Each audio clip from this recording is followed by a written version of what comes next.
and then they get a week off, and then they got to play Great Falls. So you got the Great Falls-Louisville game in the middle of the season versus at the end of the season.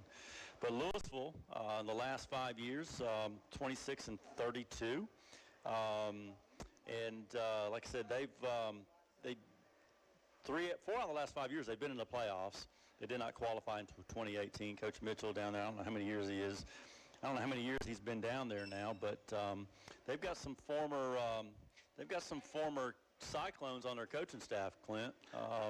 Troy Sanders, if you recall Troy.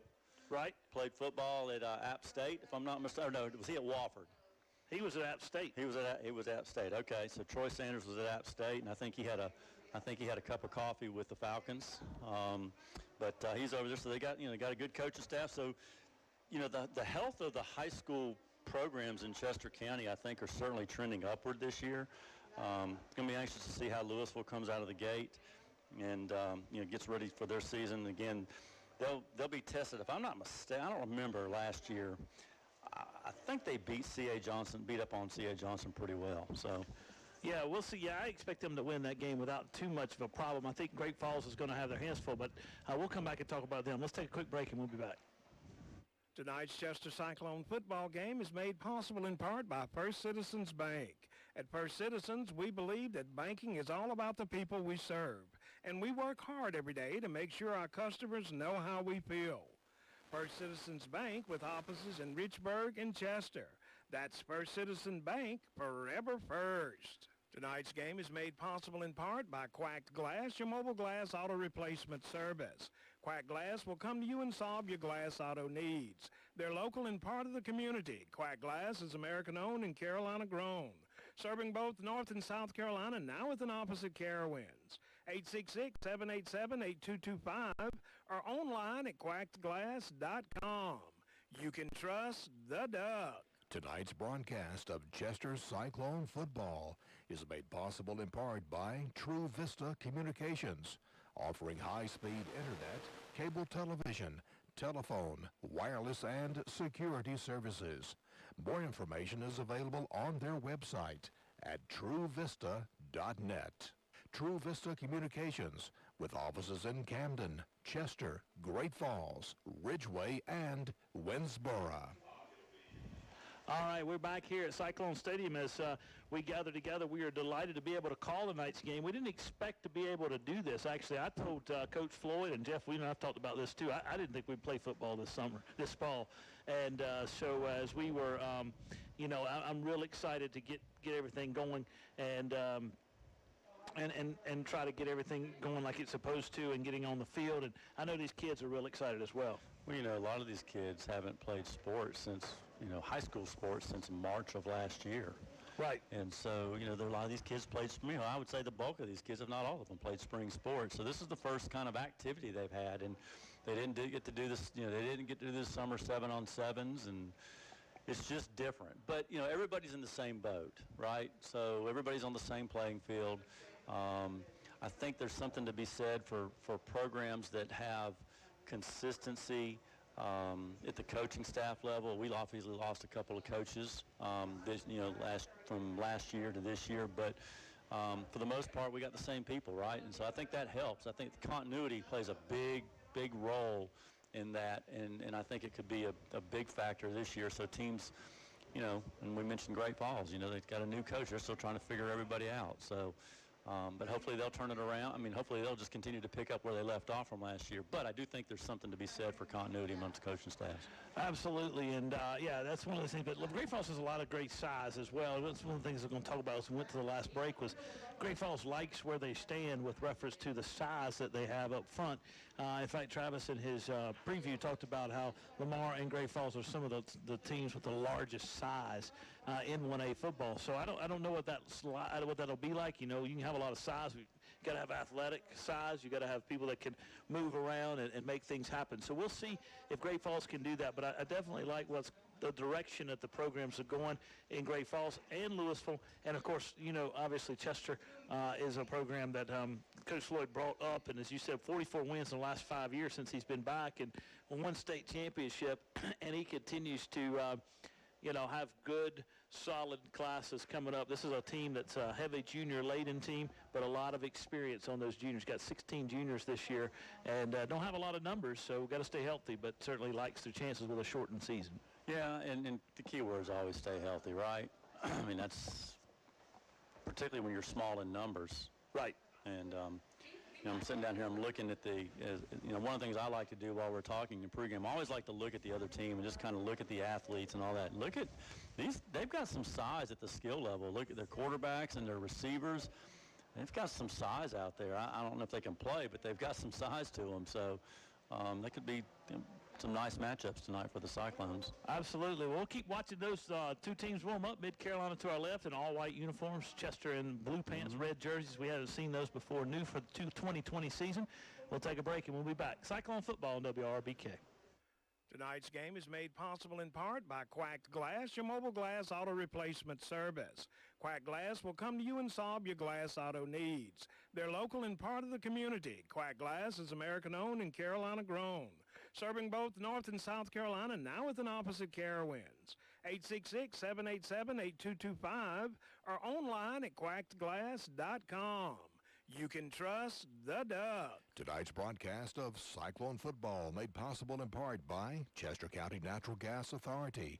As Chester County Natural Gas celebrates 60 years of service to their customers, they remind you natural gas is the most efficient and effective way to heat your water, heat your home, dry your clothes, and to cook your meals.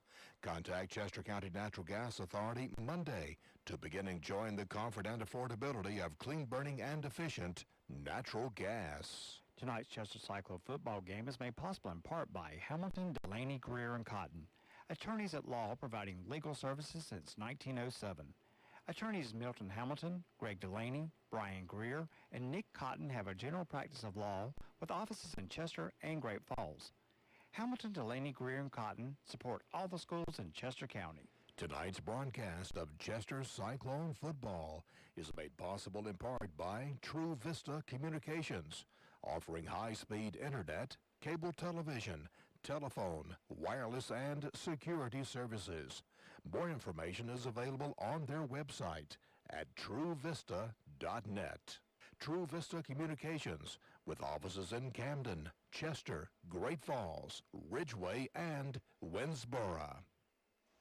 All right, back at Cyclone Stadium, get ready for tonight's game between the Cyclones and the Rebels from Mid-Carolina High School. Never played these two teams, never played before, and so we look forward to it. First-time region foes. Mid-Carolina's a fairly new school, I believe. Maybe last 20 years or so. That'd be fairly, in South Carolina, fairly new, but fairly new school. And so the Cyclones have never played them before. They're in Newberry County, I think, in the Prosperity area. They are. And and I think their football team, based off what I understand, is going to look a lot like Newberry's football team. They want to get behind the quarterback, power I, two-back run, and just try to run the ball. And, of course, that's going to be a challenge for the Cyclones defensively. They got to get some stops, get them behind the chains, and make them throw the ball. And if you get a couple scores on them, that's what you really want. Well, exactly. When a team like that, and, of course, if they, Newberry's got a pretty good history. We've played them a couple times over the course of the last 10, 15 years. They're a physical team, so if they're anything like that, then, it's always going to be a good challenge. But you're right.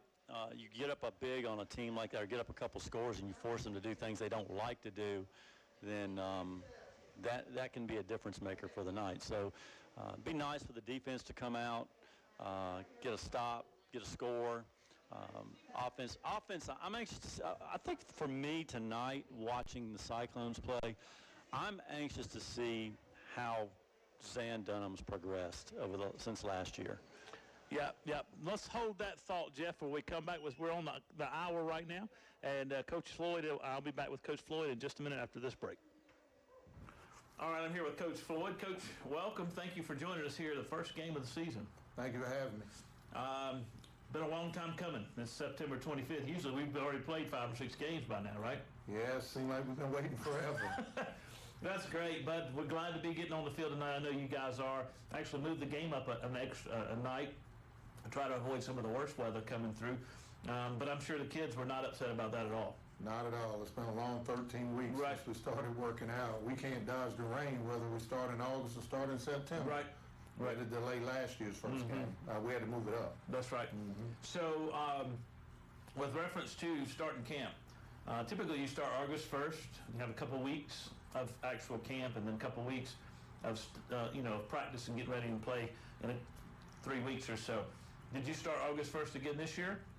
Well, actually, we started working out June 22nd. Okay. And with the new restrictions, that ran until September 8th. Okay. September 8th technically was our first official day of practice. We could put uppers on and go from there. So we actually worked out from June 22nd all the way to August 8th. Okay. So in retrospect, for the first game, we ended up having about a 13-week Goodness gracious. preseason.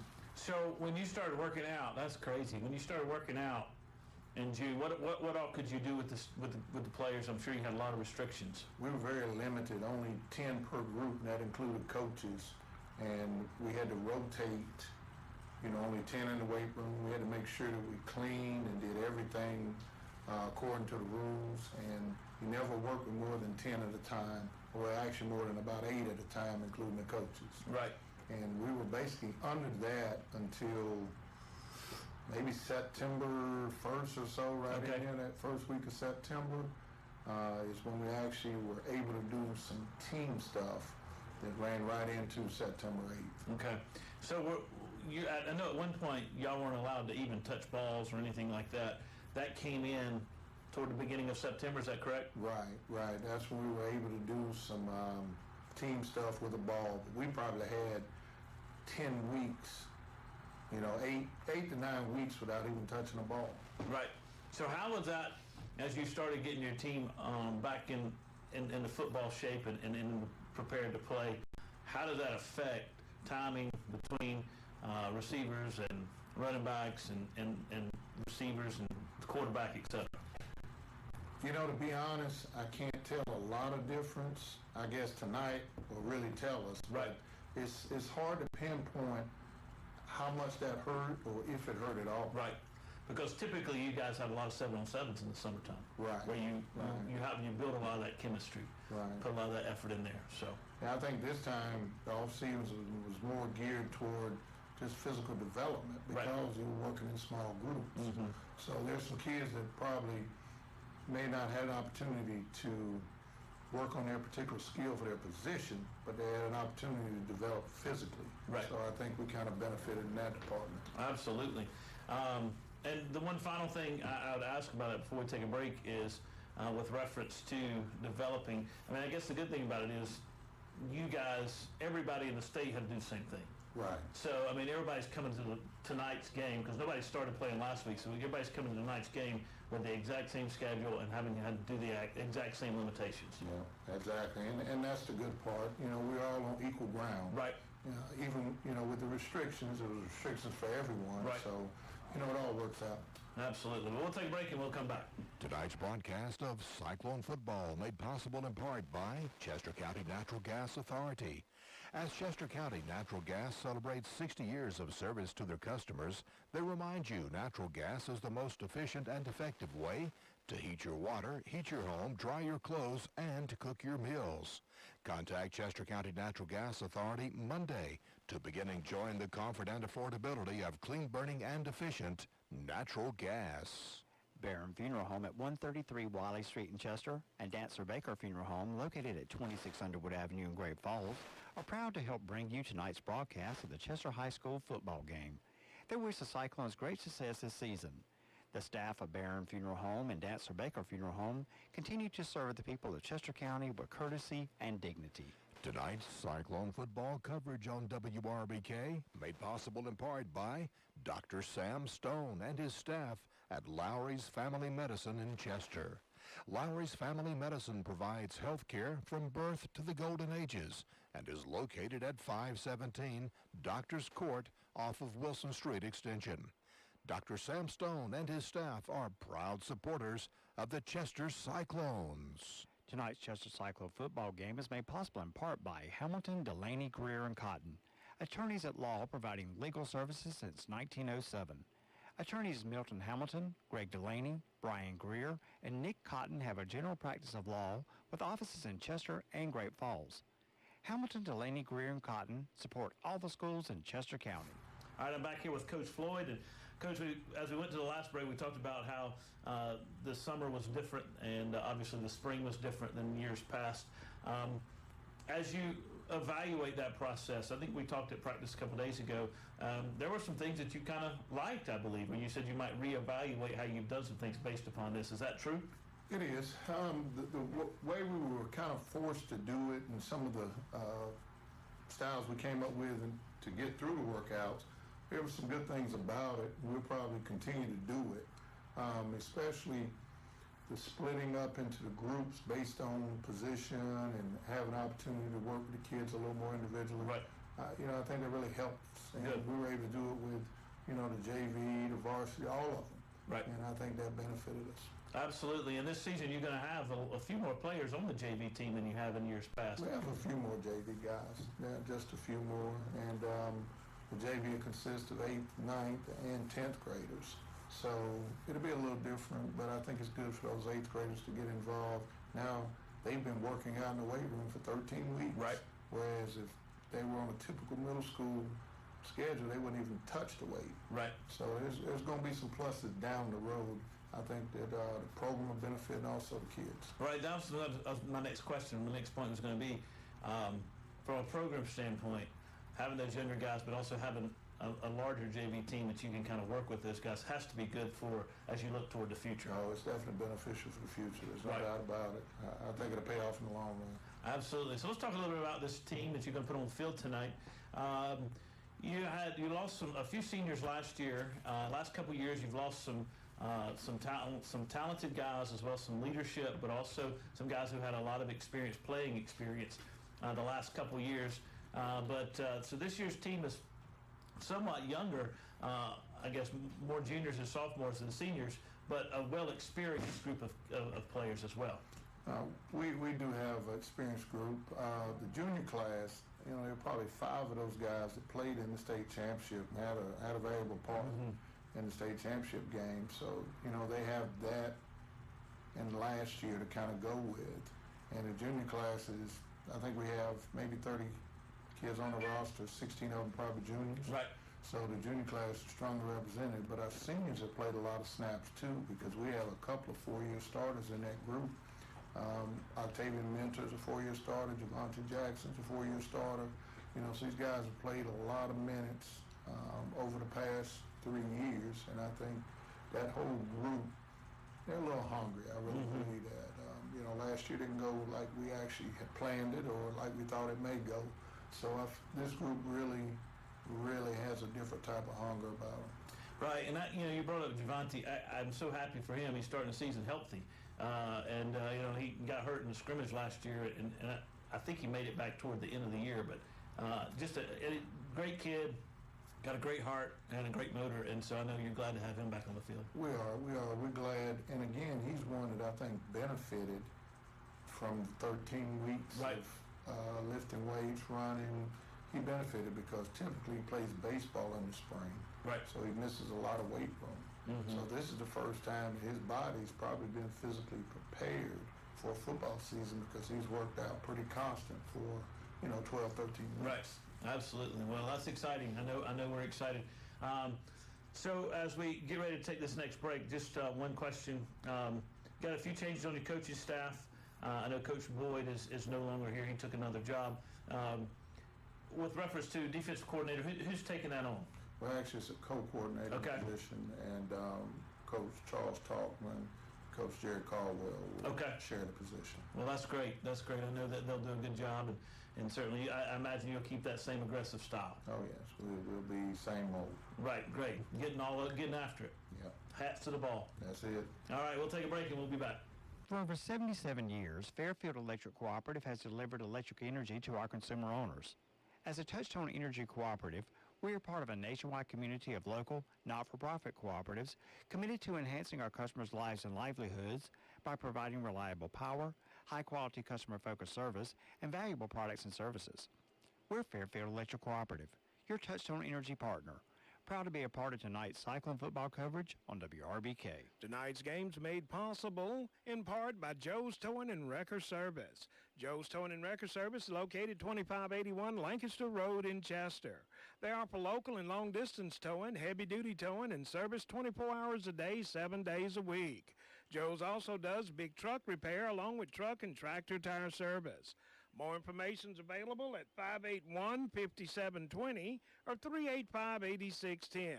That's Joe's Towing and Wrecker Service. This broadcast of Chester Cyclone football is made possible by Polk Bell Bonds, serving Chester County for over 30 years. Polk Bell Bonds executes surety bonds in all state or federal courts and can provide GPS, electronic, or alcohol monitoring. Ned Polk is available anytime at 581-POLK, 482-POLK, 789-POLK, and 872-2222. Polk Bell Bonds. Okay, I'm back with Coach Floyd as we wrap up this coaches show. Coach, as we get ready for tonight's ball game against Mid Carolina, what are some things that you expect Mid Carolina to do? I know we've never played them. You don't have a head-to-head battle, a head-to-head matchup in the history of the schools.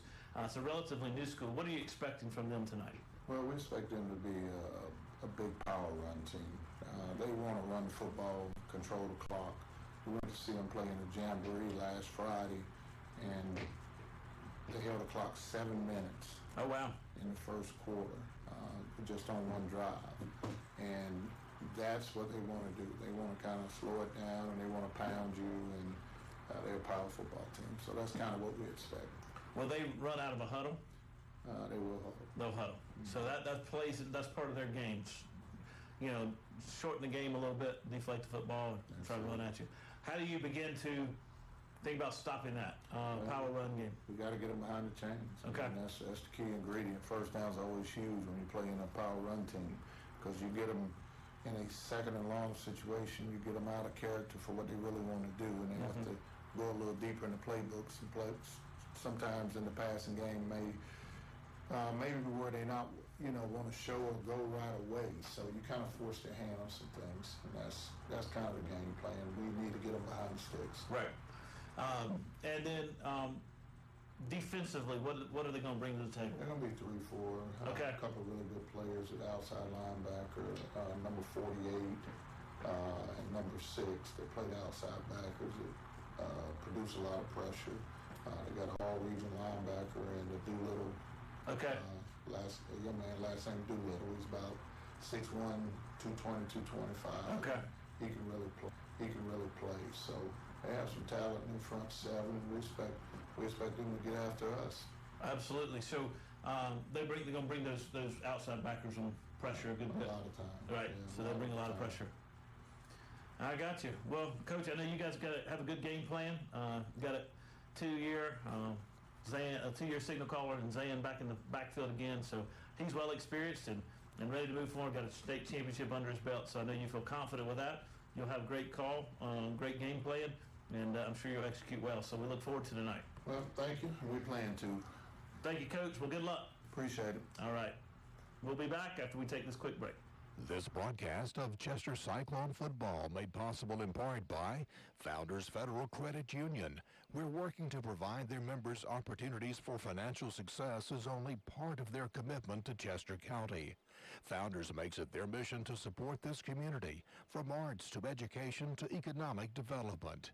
Founders, committed to bettering lives by bettering communities. Member NCUA. Tonight's game is made possible in part by Quacked Glass, your mobile glass auto replacement service. Quack Glass will come to you and solve your glass auto needs. They're local and part of the community. Quack Glass is American-owned and Carolina-grown, serving both North and South Carolina, now with an opposite Carowinds. 866-787-8225 or online at quackedglass.com. You can trust the Doug. Barron Funeral Home at 133 Wiley Street in Chester and Dancer Baker Funeral Home located at 26 Underwood Avenue in Great Falls are proud to help bring you tonight's broadcast of the Chester High School football game. They wish the Cyclones great success this season. The staff of Barron Funeral Home and Dancer Baker Funeral Home continue to serve the people of Chester County with courtesy and dignity. Tonight's Chester Cyclone football game is made possible in part by First Citizens Bank. At First Citizens, we believe that banking is all about the people we serve, and we work hard every day to make sure our customers know how we feel. First Citizens Bank with offices in Richburg and Chester. That's First Citizen Bank, forever first. All right, we're back here at Cyclone Stadium getting ready for tonight's ball game. We are 15 minutes from kickoff here between the Cyclones and the Rebels from Mid-Carolina High School in Newberry County. Mid-Carolina's got the team on the field. They're running through some drills. The Cyclones team has already left, and they're going to do a little walkthrough on the practice field above the stadium as they always do and get ready to come out tonight. I'm Clint Davis, got Jeff Kerr with me. Jeff, welcome. Back after the coach's show. Yeah, it's nice to be back. I kind of went outside, got to talk to Mr. Graham, principal of Chester High School, and get some feedback from him on tonight's game. Yeah, I saw him earlier today. He was getting everything set up. I came by the school to meet with Coach Floyd, and Dr. Graham was out getting everything done. You know, it's one of those things that somebody's got to do what they got to do. He was bringing the big metal detectors out and all that kind of stuff, getting ready for tonight's game. So we're really excited about that, and I'm glad you were able to catch up with him. Well, how's he doing? He seemed to be doing well. You know, we were just talking about, you know, how school year's going on so far, and he said really good, and, you know, it's just different, and, you know, just how they're managing it, and, you know, how him and his staff are managing it, and, you know, obviously there's not a lot of kids, you know, on campus, but he seems to be doing pretty well. That's in a good frame of mind. That's fantastic. Yeah, he's, you know, I think things are good. I think they're glad to have students on campus. I think they're glad to be able to play football, and a little bit of normalcy for us all right now, which I think is a very helpful thing in this crazy 2020. But we're getting ready to talk about tonight's game. We went to the break talking about how Mid-Carolina was a team that liked to run the football. And one of the things we're going to expect, and you heard Coach Floyd say this a minute ago, we're going to expect Mid-Carolina to try to come out here and run the football. They want to be a power run back. That fullback out there, Jeff, how big is he? I see him standing in number 32. 5'8", 220. 5'8", 220. He's got some thick thighs. I bet he can block a little bit. Look at the dude's calves. He's got some big ones, They're like baby. my waist. And he's not, I mean, when he's 5'8", 220, and you would think he'd be like really, you know, big. He looks kind of muscular. Yeah, he looks kind of stout. He's thick, so I'm sure he'll be some leading blocks there for the tailbacks. They want to run the football, power running team, and their goal was to shorten the game, to keep the ball. I think Coach Floyd said, I don't know if he said it in the coaches show or in our conversation, but Coach Floyd said in their scrimmage last Friday night, they scrimmaged the team and held the ball on the first drive of the scrimmage for over 7 minutes. Wow. So that's what they want to do. They want to get, 3 yards in a cloud of dust. 4 of those are first down. Well, and those kinds of things wear down a defense. Right. So, it's going to be important for the Cyclones to get. I want to see us get off to a good start offensively. We seem to the last couple of years just tend to be a little slower on the offensive side. I would hope that tonight we can get off to a much faster start. But again, we just haven't had a lot of things they haven't been able to do. Absolutely. So we'll see. I mean, last season wasn't as we anticipated. It didn't go that way. It started out strong, but had some challenges going late in the season, some injuries.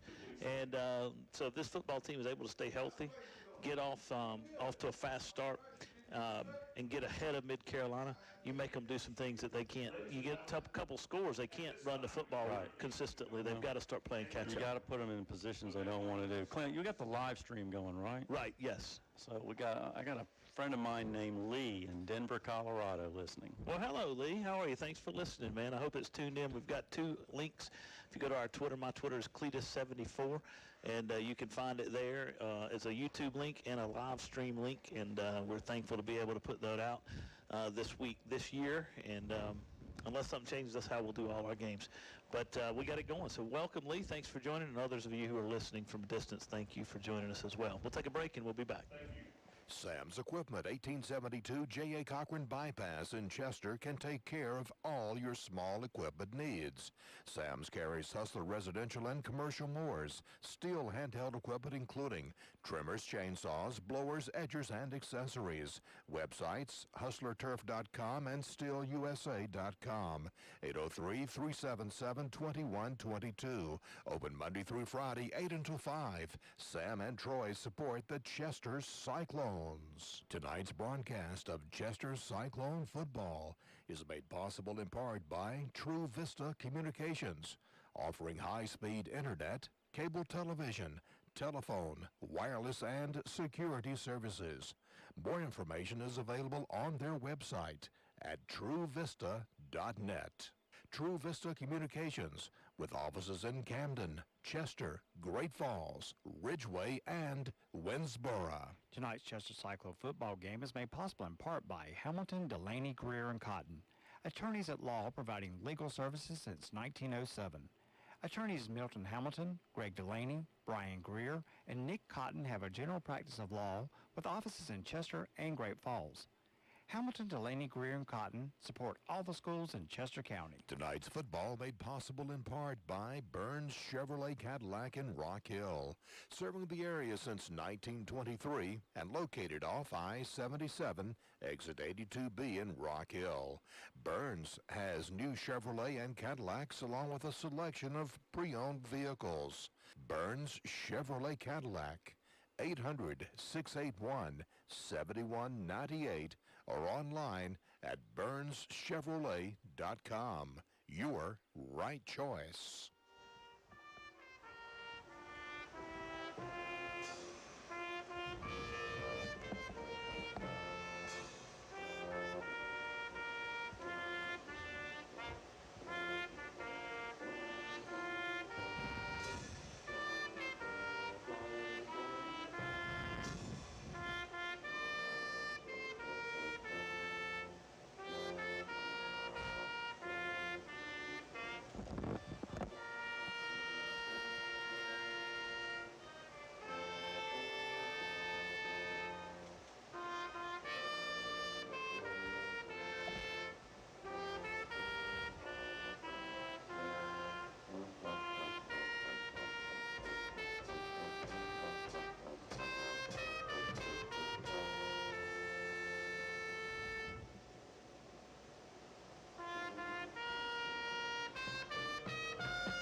All right, that's a national anthem from Chester High School, Chester Stadium.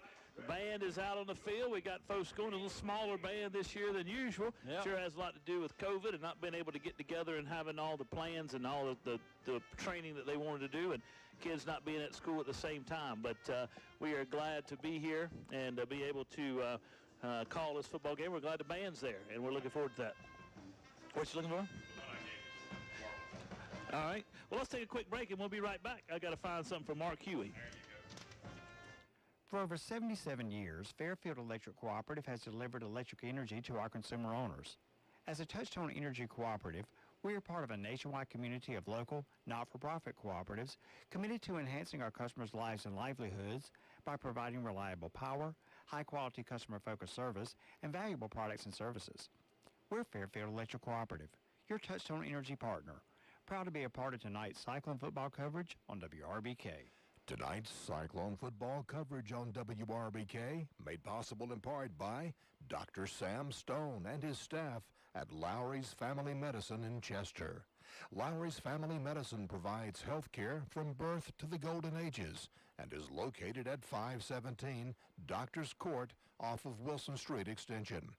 Dr. Sam Stone and his staff are proud supporters of the Chester Cyclones. Tonight's game's made possible in part by Joe's Towing and Wrecker Service. Joe's Towing and Wrecker Service is located 2581 Lancaster Road in Chester. They offer local and long-distance towing, heavy-duty towing, and service 24 hours a day, 7 days a week. Joe's also does big truck repair along with truck and tractor tire service.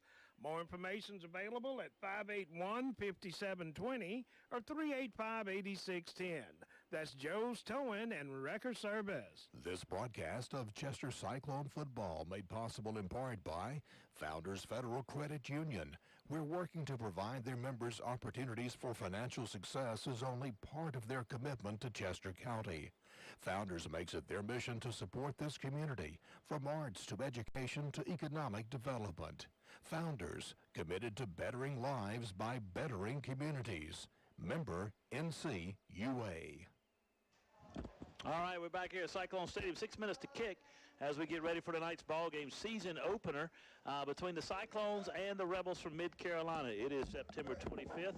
We're about a month out where we usually start, but all that's due to the pandemic. 6-game season for the Cyclones this season, and then playoffs after that, provided they make them, which we anticipate they will, and we're delighted to be here. We thank our sponsors for sponsoring Cyclone Football and WRBK and for making that possible. We thank you for listening, and we thank the school for allowing us to be here, and we thank you, Billy Boy, up there in the studio for producing this wonderful broadcast. Thank you, man. Anytime. And we are glad to be here. Let me give you the starting lineups for the two football teams. First of all, for the folks from Mid-Carolina High School. We just got a few names here, so working our way through it. They're going to run tight ends, and they're going to have a fullback and a tailback. We'll understand more about who those are once we get on the field and once they take the field for the first time offensively. But right now, what we have is tight end is number 30, Michael Linder. He is a sophomore. Number 53, left tackle, would be Caden Tyson. He's a junior. Number 54, left guard, is Anthony Loins. He's a junior. Center, number 58, Wyatt Steele. He's a senior. And the right guard, number 61, Grayson Long, a senior. Right tackle, number 66, Trevor Otey. He is a junior. A host of folks in the backfield and at receiver. Number 5, Justin Hedgepath, a junior. Number 3, Anthony Wicker, a sophomore. Number 32, Jamon Bates, a junior. And Jeff just talked about him. He's 5'8", 220. He's a big boy. And number 34, Tevin Timmons. He is a senior, and the quarterback is going to be number 4, Macon Arnault. Macon Arnault for the Mid-Carolina Rebels. For the Cyclones tonight, be number 1, Raphael Pendergrass, a 6'4", 175-pound junior at the wide receiver on the left side. The wide receiver on the right side we anticipate being number 4, a 6', 175-pound junior, Kamani Tobias. In the slot on the left side, number 10, a 5'6", 150-pound junior, Jagan Hinton. And in the slot on the right side, number 3, Andre Evans, a sophomore, a 5'6", 154-pound sophomore. Up front for the Cyclones be number 60, Jeremiah Days. He's a 6'1", 250-pound senior. Kevin Anderson, he's a 5'9", 260-pound junior.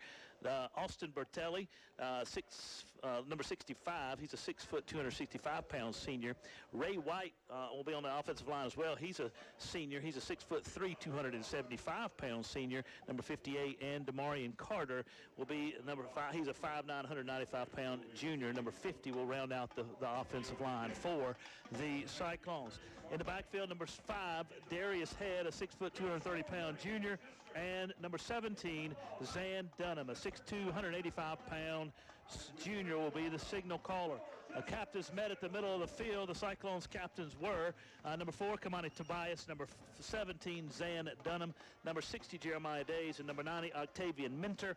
I missed the ones for Mid-Carolina. But Cyclones will receive the football. I don't know if they won the toss or not, but they will receive the football, and they'll be moving from right to left. We'll take a quick break. 2 minutes to go before we kick this game off and start the 2020 season with Chester Cyclones. This is Cyclone Football on WRBK. You're listening to Cyclone Football on WRBK Richburg, WMVK Whitmire, WEBK Society Hill, WUBK Inner Ray. This Cyclone football game coverage is brought to you in part by MCON Construction, a general contractor using Nucor Building Systems. MCON specializes in industrial, commercial, and agricultural buildings, as well as foundation and renovation work. MCON Construction, located on Lancaster Highway in Richburg, 789-6266. Tonight's broadcast of Cyclone Football made possible in part by Chester County Natural Gas Authority. As Chester County Natural Gas celebrates 60 years of service to their customers, they remind you natural gas is the most efficient and effective way to heat your water, heat your home, dry your clothes, and to cook your meals. Contact Chester County Natural Gas Authority Monday to begin enjoying the comfort and affordability of clean burning and efficient natural gas. All right, we're back here at Cyclone Stadium. Cyclones getting ready to take on the Rebels from Mid-Carolina. Cyclones are on the field. They're ready to go. They're going to receive the kick. So Coach Jerry Caldwell's got his guys out there, and he's getting the kick team coached up. Coach Caldwell is a a special teams coordinator, along with being a co-defensive coordinator. He and Coach Talkman, Coach T, are co-defensive coordinators, and we look forward to that. Coach Floyd's going to call all the offensive plays, with Coach Dodson being his #1 assistant there on the offensive line, as has historically been the case the last couple of years with Coach Floyd being the play caller. Mid-Carolina's making their way onto the field. Jeff, what do you got, man? First of all, just good to be able to call a high school football game. Yep. And excited to see the Cyclones. Excited to see how they're, tonight's, just game 1. It's the most important game of the season. Can't win them all unless you win the first one. So a lot of truth in that. Yeah, and looking across the way, Clint, I don't know if those are all Mid-Carolina fans or those are perhaps some Chester people that bought tickets or some on the side, but it's actually I'm actually shocked at the number of people on the other side. Yeah, I am too. There's a lot of folks out there, a good number of folks in Chester as well, kind of spread out well. Families sitting close to each other. The bleachers have been marked off with orange tape suggesting where you can sit, but obviously families are going to sit close to each other, friends, those who are connected, and they'll be cheering the Cyclones on. Everybody here has to have a face covering on, and so we got my man Alex from the Herald has just arrived, and so we're looking forward to having him here as well. Mid-Carolina's about to put this thing into play. Number 41 is the kicker for Mid-Carolina, Chris Chapman. He's a freshman, and he's going to be kicking deep to the Cyclone return guys. It's a high end-over-end kick. Cyclone's going to call for a fair catch, and that fair catch was made by number 1, Raphael Pendergrass, right at his own 25-yard line, where the Cyclones will put it in play, 1st and 10. Zan Dunham will bring his offense on the field, and the first time in the 2020 season. Mid-Carolina's going to line up in a 3-4 defense, we anticipate. We also anticipate them bringing some pressure from the outside linebackers. They got a good middle linebacker. He is an all-conference player from a year ago, and so he'll be ready to play tonight as well. Dunham in the shotgun, takes the snap, hands it off the head up front, up the middle for the first play of 2020, and he gets 5 yards, Jeff. Good hard run. Yeah, good hard run, good way to start. Number 50, looks like number 58 on the tackle. Wyatt Still, senior. The linebacker you're referring to must be number 15. He looks the part. Colby Doolittle? That's him. Senior linebacker. He listed at 6'2", 215. He sure looks bigger. Dunham in the shotgun. Mid-Carolina in a 3-4 defense. Takes a shotgun snap, sticks it into the belly of his running back, pulls it out, throws it to the flats. It's a high pass. He intended to hit number 3, Andre Evans, and the flat ball falls incomplete. 2nd down and 5. Yeah, it looks like his arm slot was a little, his elbow was a little bit dragging, and that ball sailed on him a little bit, Clint. Cyclones, my son just came in the booth. Glad to have Joshua here with us. Cyclones 3rd down and 5. Zan Dunham takes a shotgun snap. He's going to run the option to the left side. He turns it upfield, 35-40. Oh, he bowls over a guy in the secondary. He gets up to the 40-yard line. He ran over number 20, Jonathan Hicks, linebacker. Hicks will get credit with the tackle, but he earned it.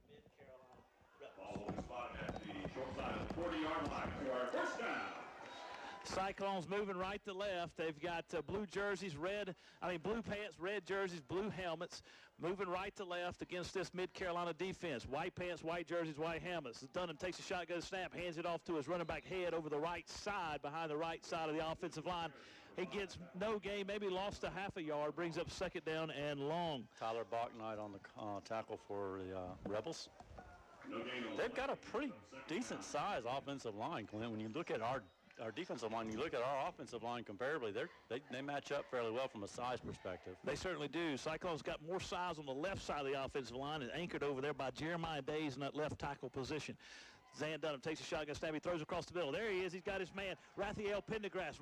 Raphael caught it about the 48-yard line, got over midfield down to the 45 of Mid-Carolina. It's a 1st down for the Cyclones. Ball's on the near hash mark. 1st down for the Cyclones. Ball's on the near hash mark. Moving right to left. First drive of the game. 10:36 to go in the first quarter. Dunham in the shotgun, takes a snap, hands it off to his running back. That's number 6. That's going to be Jaden Simmons over the right side of the offensive line. He got up in there behind number 58, Jeff, Ray White, and he picked up a good number of yards there. He did, and there was that Jonathan Hicks again in on the tackle for the Rebels. Austin Bertelli over there on the right guard position and opened up a hole as well. Dunham in the shotgun. waiting on the snap, fakes the handoff. This time he's going to throw it out to the flats, try to hit a quick safety valve, and the ball falls incomplete. That was a low throw. I'm out. You're out, Jeff? Yeah, I think Joshua might have knocked. You got it now? There we go. Okay. There we go. Jeff had a short in his microphone cord. I can't imagine why. All right, 2 receivers to the left side of the formation.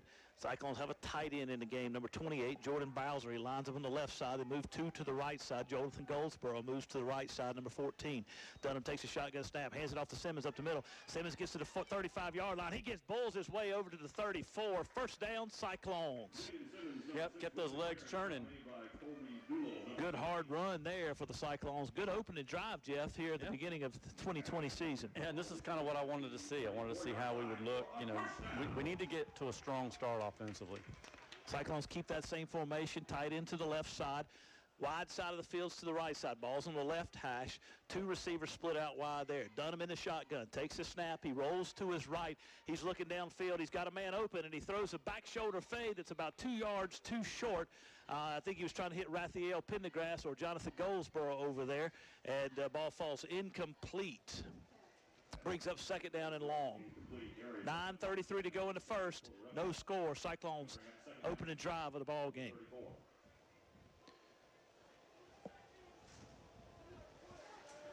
Cyclones leave one man over there to the right, Jagan Hinton.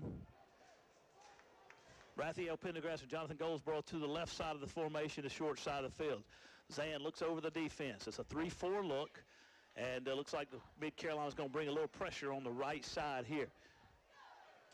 Shotgun snap going to roll to his right. Zan throws the pitch out there to Simmons. Simmons gets chased behind by Doolittle, and he goes down.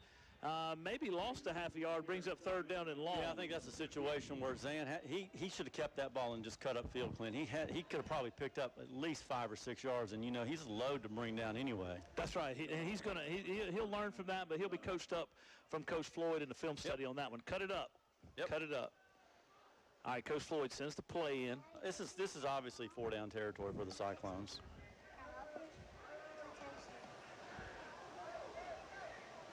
Two receivers to the left side. Ball's on the right hash. Dunham takes a shotgun snap. He's going to roll to his left this time. They're setting it up nicely. He throws downfield. He's got Jonathan Goldsboro one to the end zone. It's a jump ball, and the ball falls incomplete. Good coverage out there by number 8 for Mid-Carolina, Levi Guy, who knocked that ball loose from Jonathan. Coach Floyd coaching Zan up here. Coach Floyd's going to go for it, I imagine. Yeah, I mean, I don't really know there's any advantage to punt. Good chance you're going to punt it in the end zone.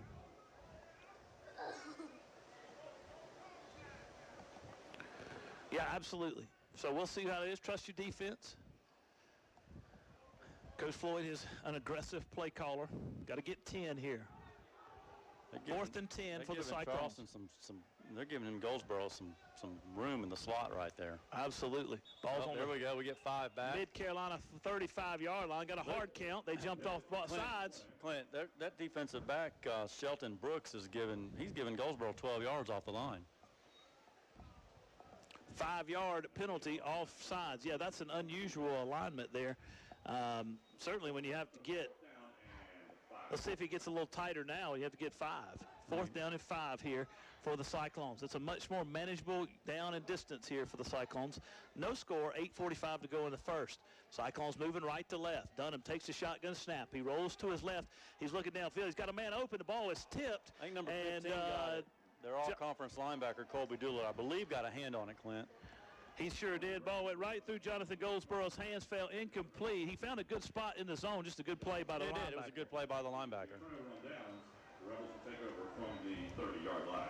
30-yard line where the Rebels will pick it up 1st and 10. They held the Cyclones on 4th down and 5. Cyclones had a good opening drive. They just didn't get any points. Now Mid-Carolina comes to the line. They're going to have running the power I. Got tight end on the left side of the formation. 2 receivers, one to either side. Quarterback takes the snap. He fakes the play action pass, throws downfield. He's got a receiver open at the 45-yard line. 40, 30, 25. Cyclones give chase, and he is tackled out there from by number 4, Kamani Tobias, from his free safety position. Tell you what, that ball was so underthrown. If it was thrown when stride, that was a touchdown. Clint. Yeah, that play action pass, man, we bid on it, didn't we? That Yep. running that wide out over, I mean, excuse me, that defensive back bit over there. Number 3, Andre Evans bit on that play action play. Running back in the backfield is number 5 for Mid-Carolina. I give it to him this time on a power run to the left side of the formation. He's going to run as hard.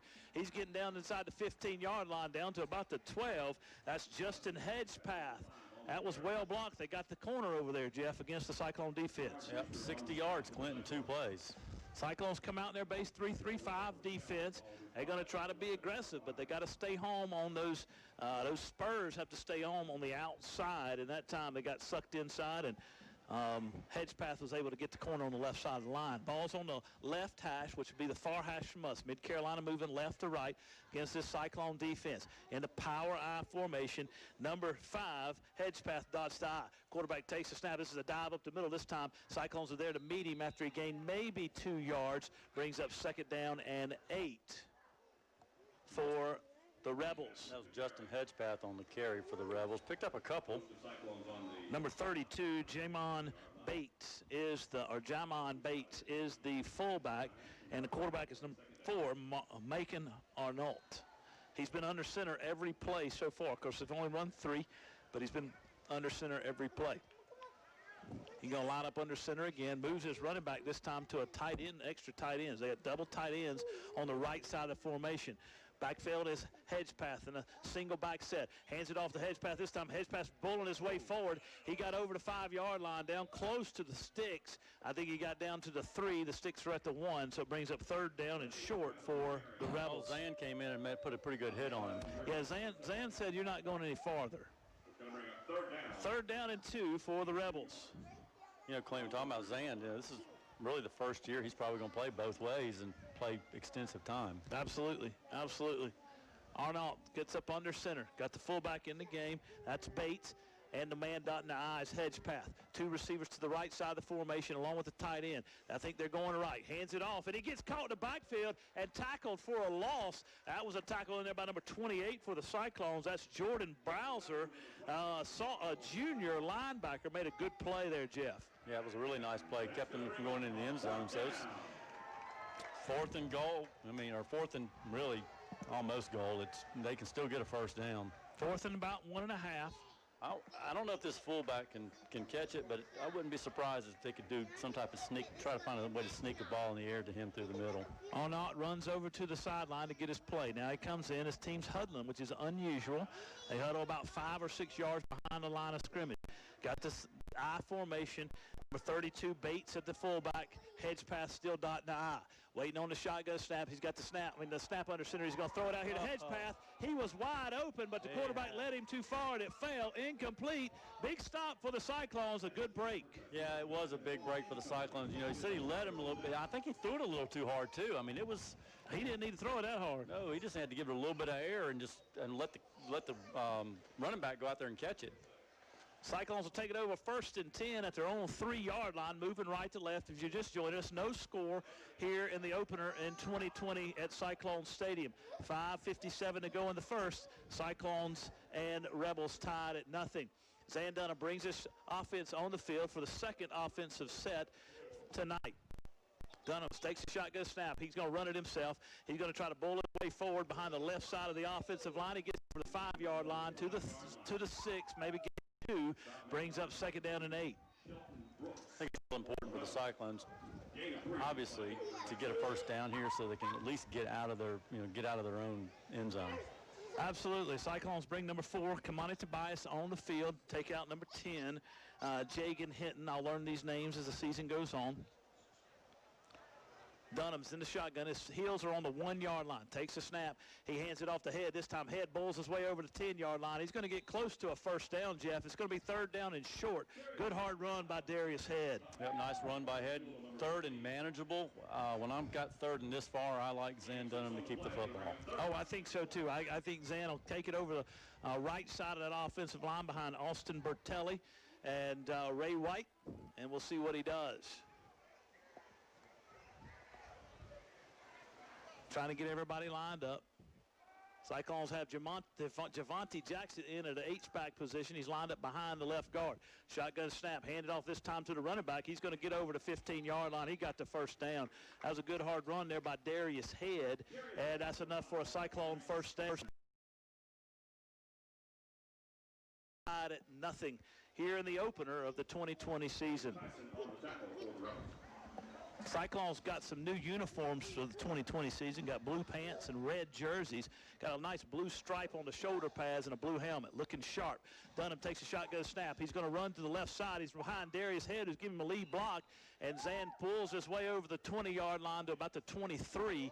That's going to be a pretty substantial gain on first down. Good gain. Got 6. Brings up second down and 4. My guy Javonte Jackson out there giving a little lead block. Yeah, Javonte in that H-back position. Some of these guys been used to playing one way. They're going to have to play two ways. Yep. Cyclones numbers are a little low this year. Only 27 dressed out tonight. They've got some injuries, missing a couple key offensive linemen. Takes a shotgun snap, and he puts it in the belly of Head, but pulls it out. Zan goes over the 25-yard line to the 28. It's going to be close to a first down. It's a right foot spot. It's short, and left foot spot. He's got it. Well, no, it's okay. Yeah, you're right. He's probably going to be. Yep. Nope. He get. What they going to do? They're going to give it to him. Yep. Move the chains. Linesman over there said move the chains. Got the right foot spot. Got the right foot spot. First and 10 for the Cyclones. Second first down of this drive. It started in their own 3-yard line after a big fourth down stop that they had against the Mid-Carolina Rebels. Dunham takes a shotgun snap, starting to rain a little bit, hands it off the Head. Head gives a defensive lineman a shove out of the way, cuts inside him, gets a couple yards. He might would have lost some if he didn't give that one shove. And it's a good hard run. Got maybe 1, maybe 2. It's early in the game, obviously, but I've been pretty impressed with Mid-Carolina. Well, too. They're stout up front, man. They got some pretty good size. They play hard up front.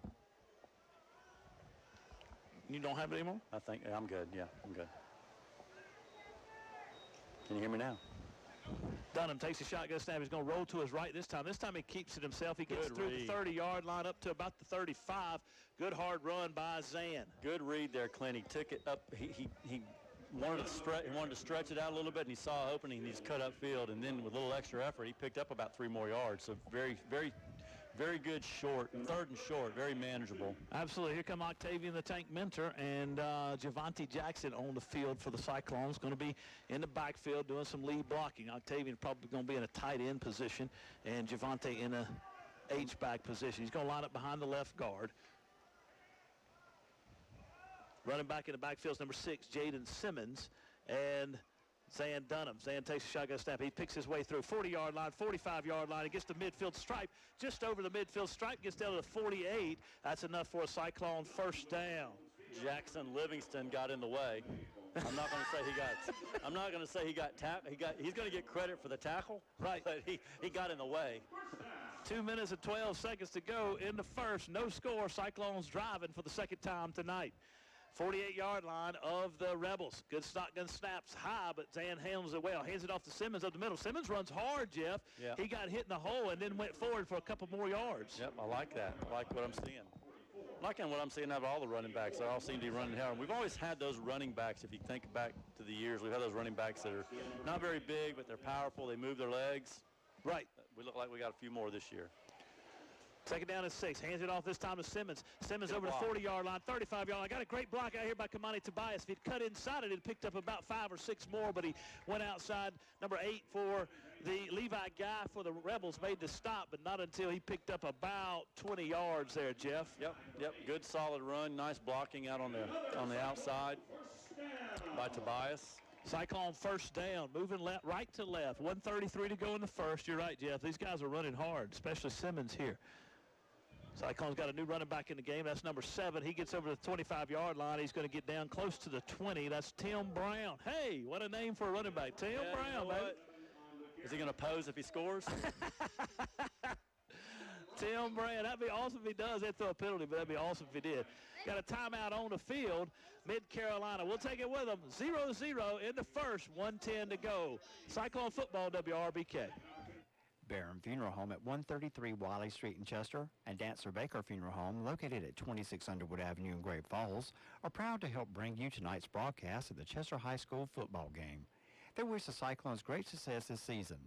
The staff of Barron Funeral Home and Dancer Baker Funeral Home continue to serve the people of Chester County with courtesy and dignity. Tonight's football made possible in part by Burns Chevrolet Cadillac in Rock Hill, serving the area since 1923 and located off I-77, exit 82B in Rock Hill.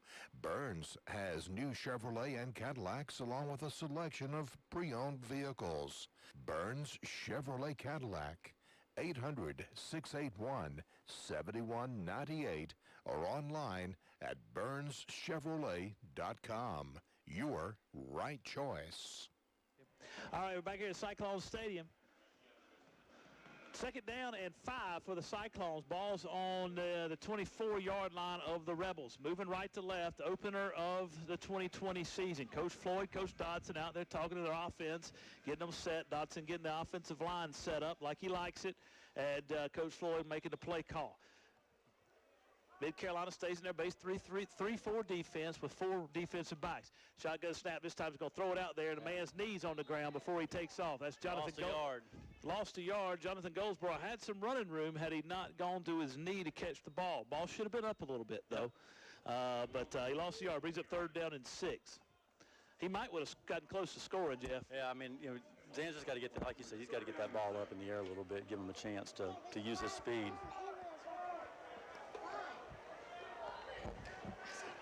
Zan Dunham in the shotgun formation. Takes the shotgun snap, hands it off to Head. Head's busting through that hole. 20-yard line, 15-yard line. That's enough for a Cyclone first down.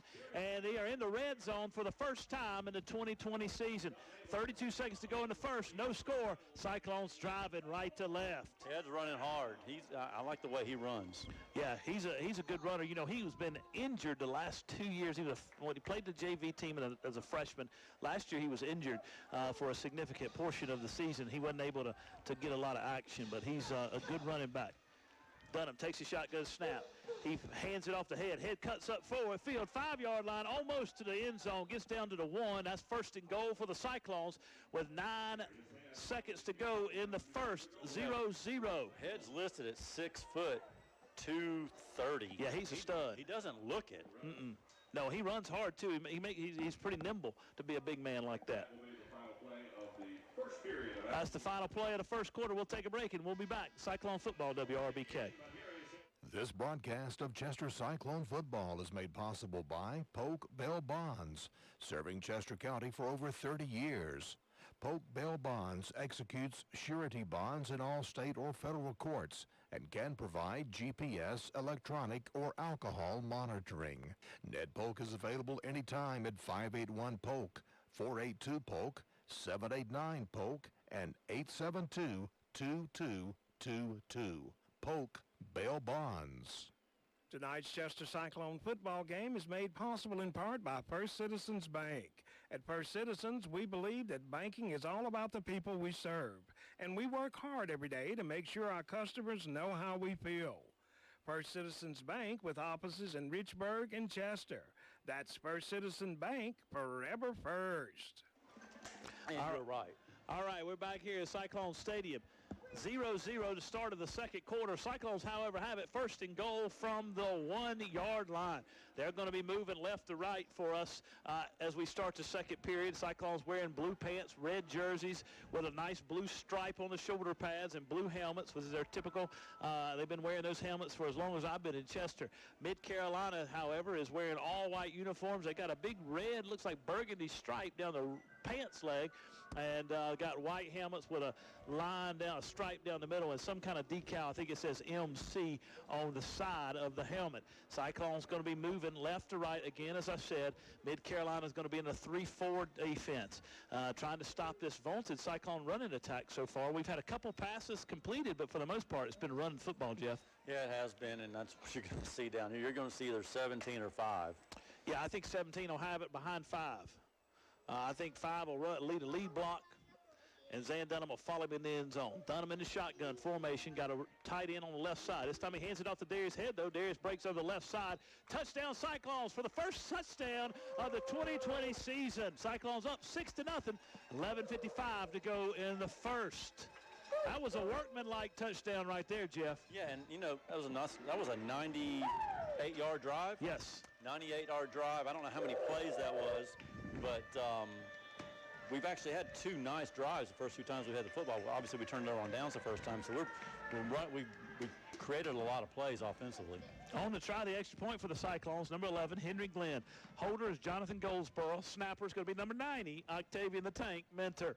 Waiting on the shotgun snap. It's a little high snap, but Jonathan holds it well. Henry's got the kick up, and it is good. Cyclones 7, Rebels 0, 11:55 to go in the second quarter. We'll be back. Cyclone football, WRBK.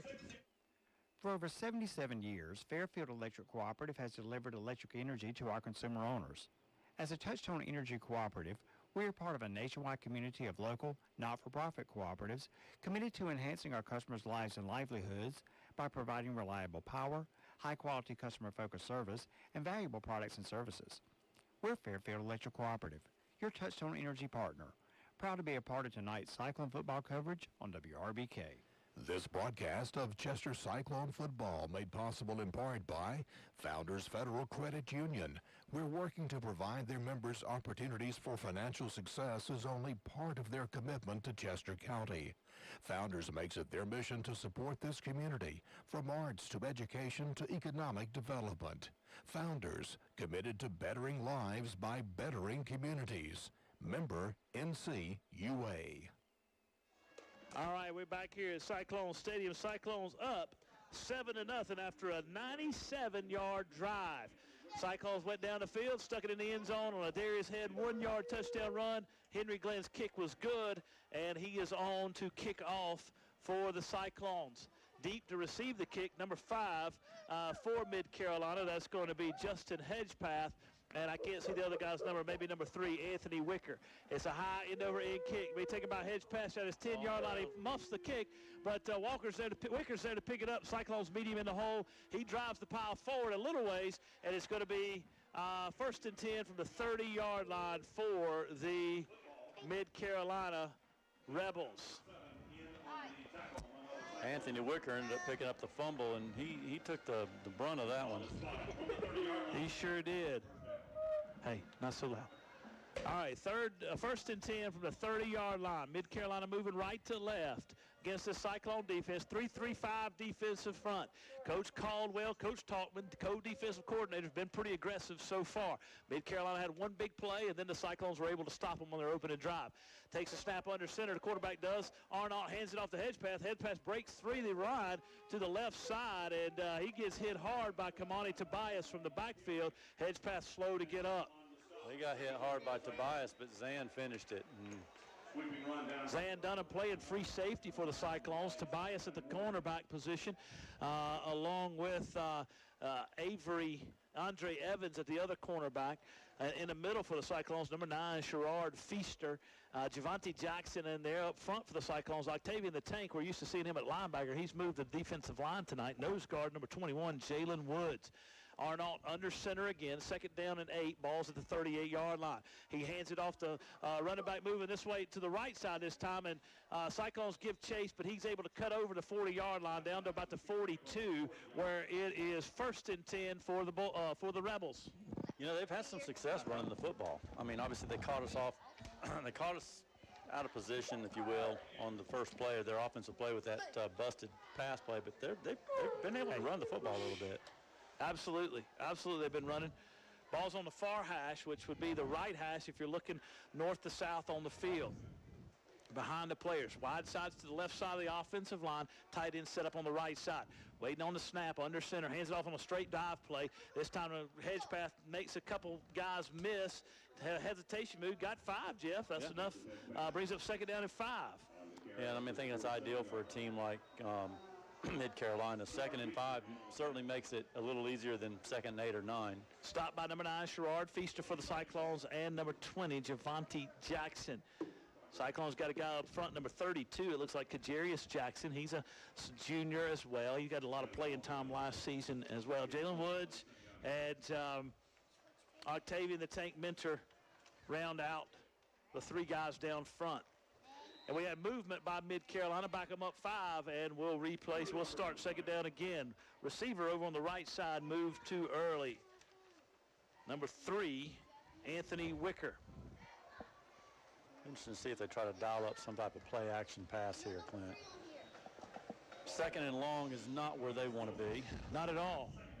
9:56 to go in the second. Cyclones up 7-0. Took the lead on a Darius Head 1-yard touchdown run over the left side of the offensive line after to cap off a 97-yard drive. Arnott under shotgun. Cyclones going to jump off and give it right back to him. Number 28 for the Cyclones, Jordan Bowser, from his linebacker position, jumped off sides, and it gave him 5 more yards, gave him the 5 yards back.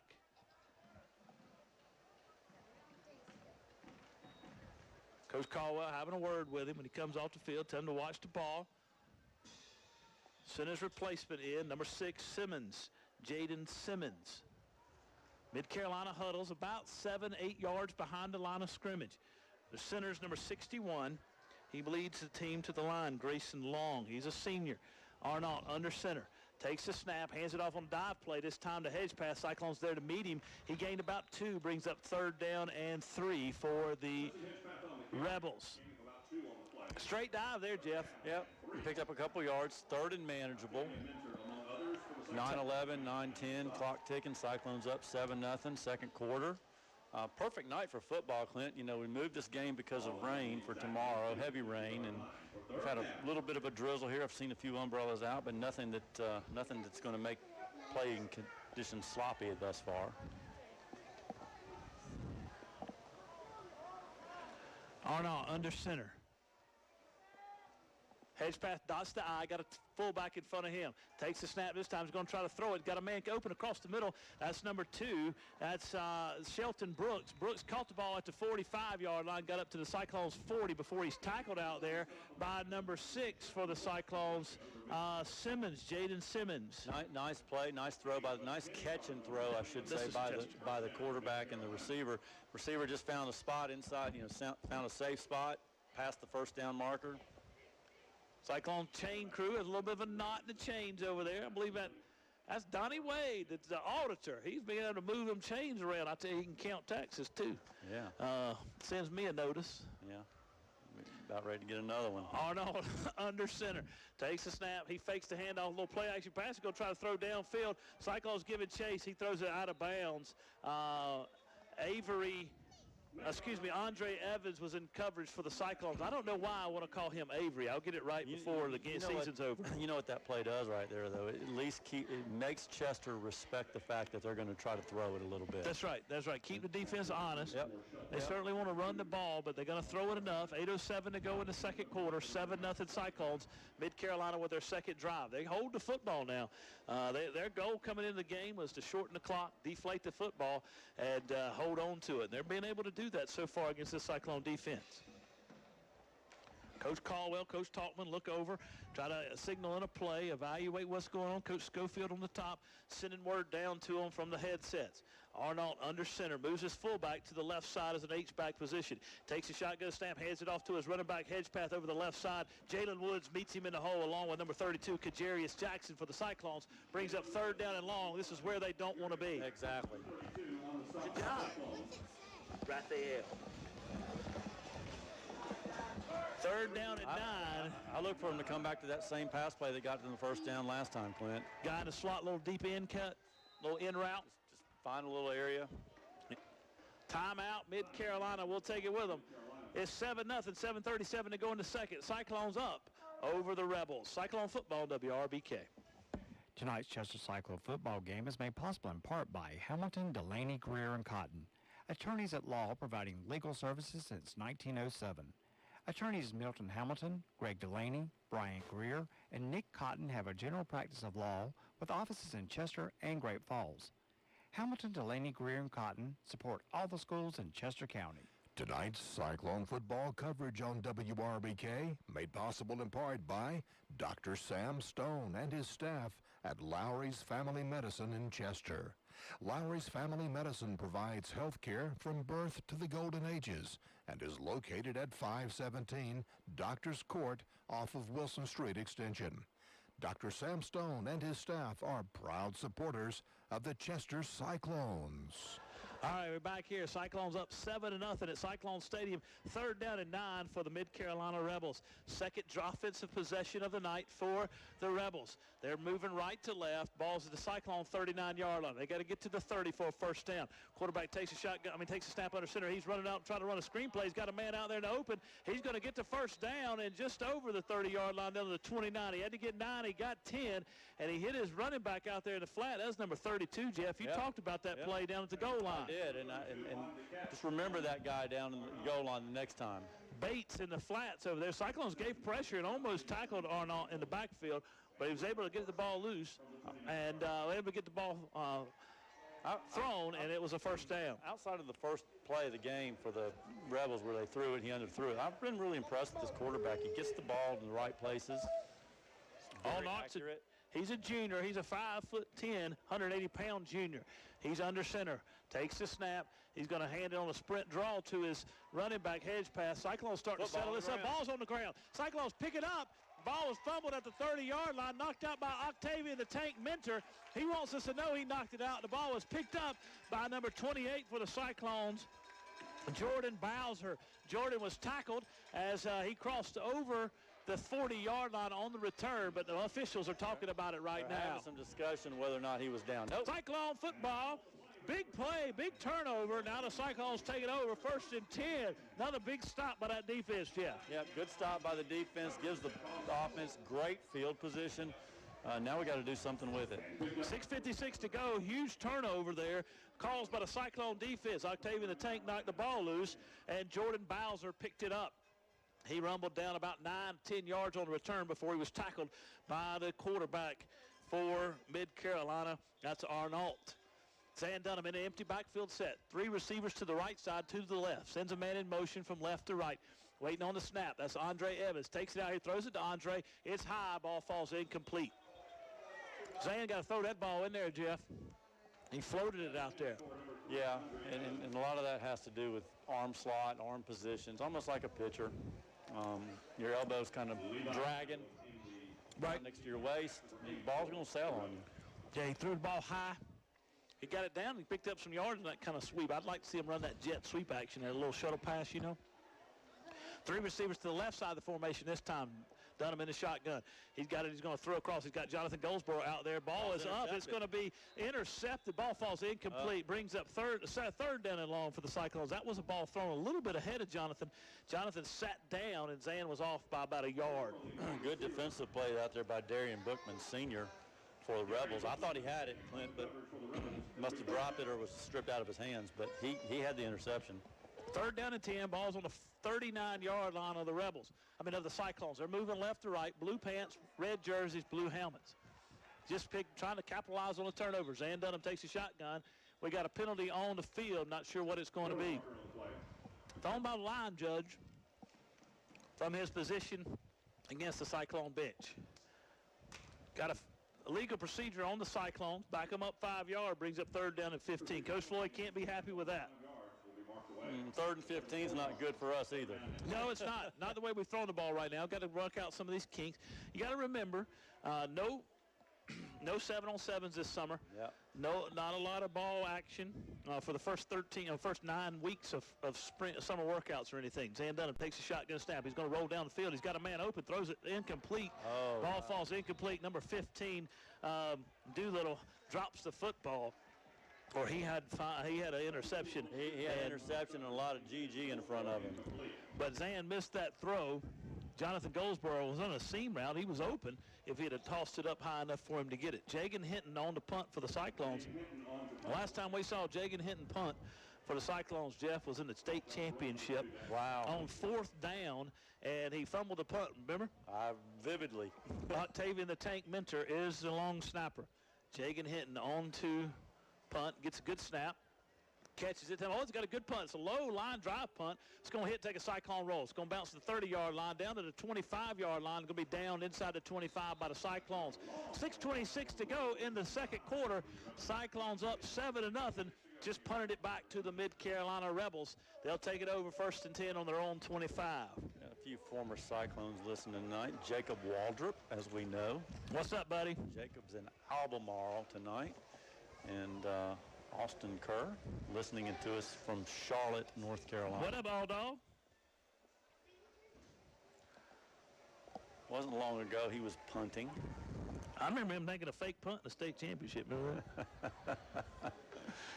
Arnold under center. New running back in the game, sits behind him. Takes us a toss sweep. It's going to be Wicker. Cyclones give chase to him, though, and he might make it back to the line of scrimmage, Jeff. Brings up second down and long. Looks like he lost about a half a yard on that, Clint. If not, he well, yeah, it looks like they're giving him the line of scrimmage. 6:04 clock rolling. Cyclones up 7-0 here in the first half. Opening night of the 2020 football season. Mid-Carolina still huddling about 9 yards behind the line of scrimmage now. Taking their time. It's unusual for us to see a team huddle anymore.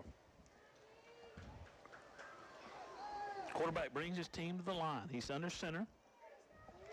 Takes the takes the snap. He drops back. He's going to throw it out to the flats to his running back. Wicker. Ball falls incomplete. Going to be a roughing the passer on the Cyclones. Yep, that sure is, Clint.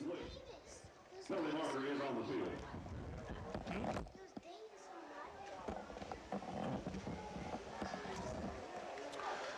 Instead of 3rd and 10, it's going to be 1st and 10. 1st and 10 after a 15-yard penalty on the Cyclones. Yep. Roughing the passer. A little bit of aggressive play there by Kajarius Jackson.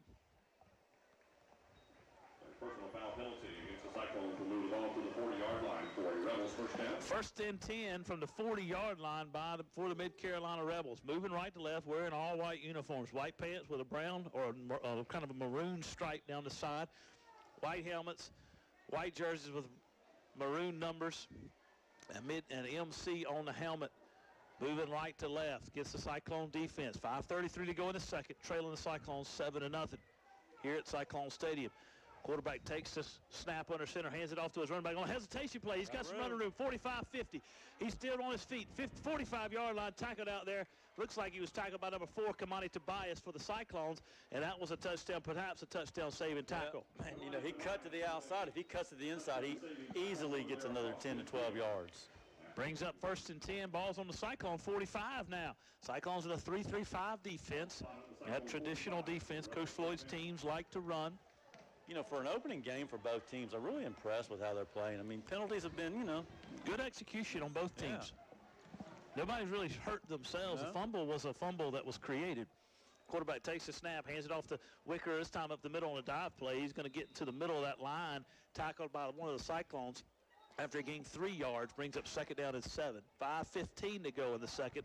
Still 7-0. If you just tuned in, I'm Clint Davis along with Jeff Kerr. We missed Jimbo tonight. He's at a family obligation. He'll be back next week, we pray. We'll be coming from Keenan next week, Jeff. He'll be back next week. He'll be wanting to stop at the barbecue joint. Three Pigs barbecue. Fuller will be here next week. That's exactly right. You count on that. Arnault under center, got a single back set. That's Wicker. Takes a snap, and there is a whistle blown. Looks like it's going to be something on somebody. Thrown by a line judge against the Cyclone sideline. We got offensive, yeah, lined up in the neutral zone probably. We got a neutral zone infraction for the Cyclones. Cyclones going to have to get their heads here, making costly penalties on this drive. Yep, that's 20 yards in penalties on this drive alone. Obviously, the crucial one is, the roughing the passer that gave them a first down. Drive started on the Mid-Carolina 25-yard line. Their third drive of the ball game. Moving right to left. Second down and 2 for the Rebels. Quarterback looks over the defense under center. Takes the snap. Cyclones trying to give a little pressure. Defense getting a little pressure in there. There goes, they're giving chase. Jeremiah Days along with some other defensive guys, and he got knocked out of bounds by one of the Cyclones over there. Was that Kamani Tobias? Hit him hard, knocked him out of bounds. I believe we have an injured player. I'm going to tell you what, I think he knocked his lung to the back of his head, to the back, because he hit him hard. No, they got a first down, but he paid for that first down. He did. He's going to be replaced. No, he's hanging in there. He got hit hard, I tell you that much. 1st and 10 for the Rebels. Ball's on the Cyclone 35-yard line. 4:20 to go in the second. Cyclones up 7-0. Defense trying to make another stand. Defense has had some pressure put on them by the Mid-Carolina. Mid-Carolina's a tough football team. I've been pretty impressed with these guys. Arnault under center. Wicker in the backfield with him. Single back set. Tight end on either side of the formation. Cyclones get in there this time after he hands it off. He's slow there, and the Cyclones made a stop. That's Bowser again. He's had a good football game so far, Jeff. Yep, he has played a good football game. Tank Minner in there. You mentioned Tank before the game. He outgrew his jersey, Clint. Yeah. Number 90 this year. Yeah, the Tank was always number 39, and Coach Dodson sent me an email this week. Said we had a roster change. The Tank has outgrown his jersey. That's a good thing when you're a lineman. That's a good thing you're a defensive lineman, absolutely. 3:48 to go in the second. Second down and 11 for the Rebels. Ball's on the Cyclone 36-yard line. Rebels moving right to left against the Cyclone defense. One back set, double tight ends and two receivers. He throws it. Cyclones giving pressure this time. They got in there, boom, and Javante Jackson made the stop. And Kajarius Jackson got in there, put the pressure on him, and he was held. So I think Coach Floyd, since they had a big sack, lost 6 on the play. I'd take the play, wouldn't you? Oh, absolutely. Decline it. Coach Floyd on the field saying decline the penalty. Brings up third down and long. Third down to 16 or so, I think. Maybe 17. Last time they were in third and long, I think it was 3rd and 12, and they picked up about 13 yards. So yeah, that little run, a little pass out the flat to the fullback, kind of drifted him out there, and Cyclones didn't see him. Holding on the Rebels, decline. Good play in there by Kajarius Jackson. He beat his man, and Arnault had to step up, and Javante was there to clean up the mess. Coach Caldwell, Coach Talkman brought a blitz. Center brings his team to the line. That's number 61, Grayson Long, senior. Lined up across from him is number 21, Jalen Woods for the Cyclones, a senior. Arnault's in the shotgun. He has a snap, has a hard time handling the snap. He's giving chase, and he throws it out here. The flat ball falls incomplete. Brings up 4th down and really long. I believe they'll punt this one. I'll tell you what, if he can complete that pass, he's going to pick up probably about at least 10 to 11 yards on that play. Then puts him in a manageable. Fourth and obviously you're going for it. Now they've got to punt. So the Cyclones are going to get the football back with probably a little under 3 minutes to go, with a chance to score going in halftime. Remember, we received the kickoff to start the game, so we will have to kick to start in the second half. So I think it's important that we get some points on the board on this drive, Clint. Absolutely. I think Cyclones will want to do that. 3 minutes to go in the second. On the punt for Mid-Carolina. What's that number, Jeff? I can't read it. 41, is it? I can't tell, Clint. Waiting on a snap. It's a high snap. Cyclone's going to try to get some pressure on him. That's number 7. He got a high spiral, though. Good kick. Cyclone's going to call for a fair catch. It's a good thing he didn't catch it or get too close to it, because it would have hit him. But the ball bounces to the right. Punt looked a lot better than the actual kick itself. Yes. It was very awkward looking. Jackson Livingston is the punter for Mid-Carolina. Cyclones take it over 1st and 10. They down it at the 11-yard line, maybe 12. So Cyclones put it 1st and 10 with 2:52 to go in the second quarter. Cyclones need to put points on the board here, Jeff.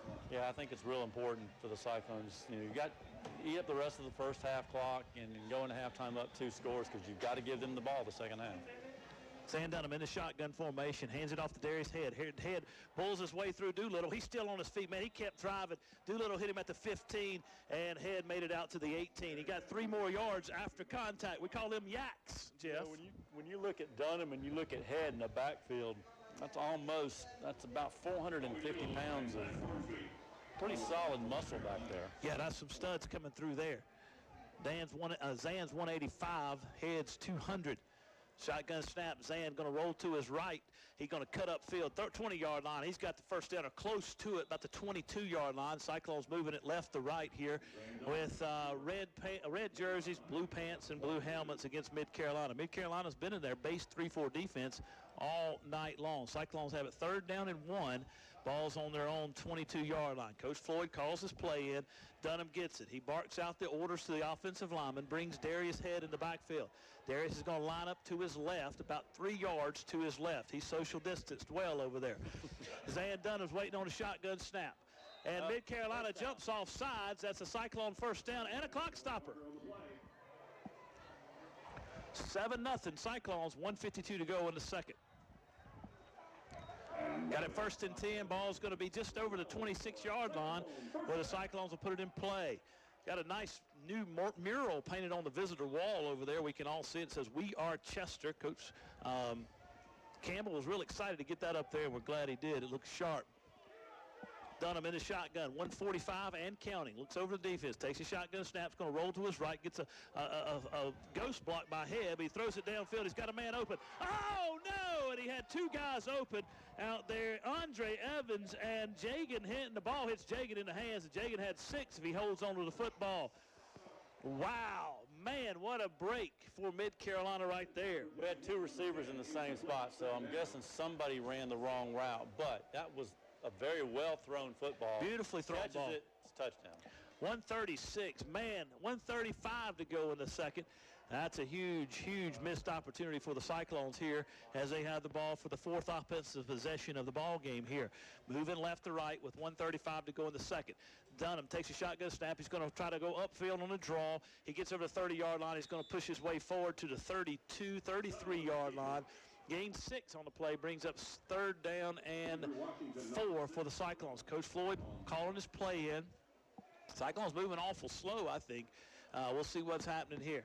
Dunham in the shotgun, sends his 2 men receivers over there, sends a man, Andre, goes from the right side to the left side now. Heads in the shotgun formation, Zan's in the shotgun, head to his left in the backfield. Waiting on the snap, gets a good snap. It's a Zan Dunham run over the left side. Zan bulls his way through for the 1st down. The ball's on the 39-yard line. Coach Floyd calls timeout. 7-0, 58 seconds to go in the second for the Cyclones, trying to put some points on the board here before the second half break, for the halftime break, I should say. Clint early in the first quarter. Lamar's on top of Great Falls, 6-0. Our man Travis Jenkins, I believe, is in Pride Valley tonight, trying to get a Louisville score. Cyclones are here. Call a little timeout. We'll hold it here because we're going to get a break here in a minute for the halftime break. Well, maybe Travis is here. No, Travis is at Great Falls. That's what I thought. Yep, he's at Great Falls. He's sending us a report. He wants us to send them to him, so we did. I told him it was 7-0 here. I tell you what, as you said this a minute ago when Mid-Carolina started their last drive, you said that you liked how the teams were executing for the first game of the season. I mean, I think both coaches have to be relatively happy. I mean, we've had some costly penalties, extended drives. They've had some penalties, but I think for a first game, all things being equal, no team's got much work out this summer. Right. You have to be kind of happy and pleased with where we are. Tyra Queen painted the "We Are Chester" sign, and she did a great job. Man, that's really cool. Coach Campbell told me she free-handed that thing too, wow, which was fantastic. I mean, you wouldn't know it by looking at it. That was fantastic. Well done, Miss Queen. That is awesome. Zan Dunham in the shotgun formation. Darius Head to his right. He's got 2 receivers to the left side of the formation, which is the wide side. Ball is about 3 yards left of the right hash, closer to the middle of the field. Dunham waiting on a shotgun snap. He takes the shotgun snap. He's going to roll to his right to try to throw downfield. He's getting pressured. He throws it downfield to Kamani. Kamani caught the football. He caught the ball at the 21-yard line. First down, Cyclones. Good throw by Zan as he got hit on the way out of bounds. That's a Saturday afternoon play on any level. He got 2 feet in. That's more of a Sunday afternoon. Let me tell you something. Zan threw that ball rolling to his right with not a lot of room. No, and he got hit going out of bounds. First down, Cyclones, 49 seconds to go in the second. We in business now, boys. We in business. Dunham in the shotgun, got 3 receivers to the left side. Andre Evans. Andre's in tight. 2 other receivers out behind him, 1 to the right, Kamani Tobias. Zan takes a shotgun snap. He's going to try to look downfield. He's got a man. He throws it behind Andre. It was the only place Andre could catch it. The ball falls incomplete, but it was almost a touchdown. 44 seconds to go. Second down and 10. Ball's on the 21-yard line of the Rebels. Coach Floyd getting animated out there with his receivers. He's calling in his play. You got 2 timeouts and you've got on the 20-yard line. You've got plenty of time. Now he puts Andre Evans to the left side of the formation again.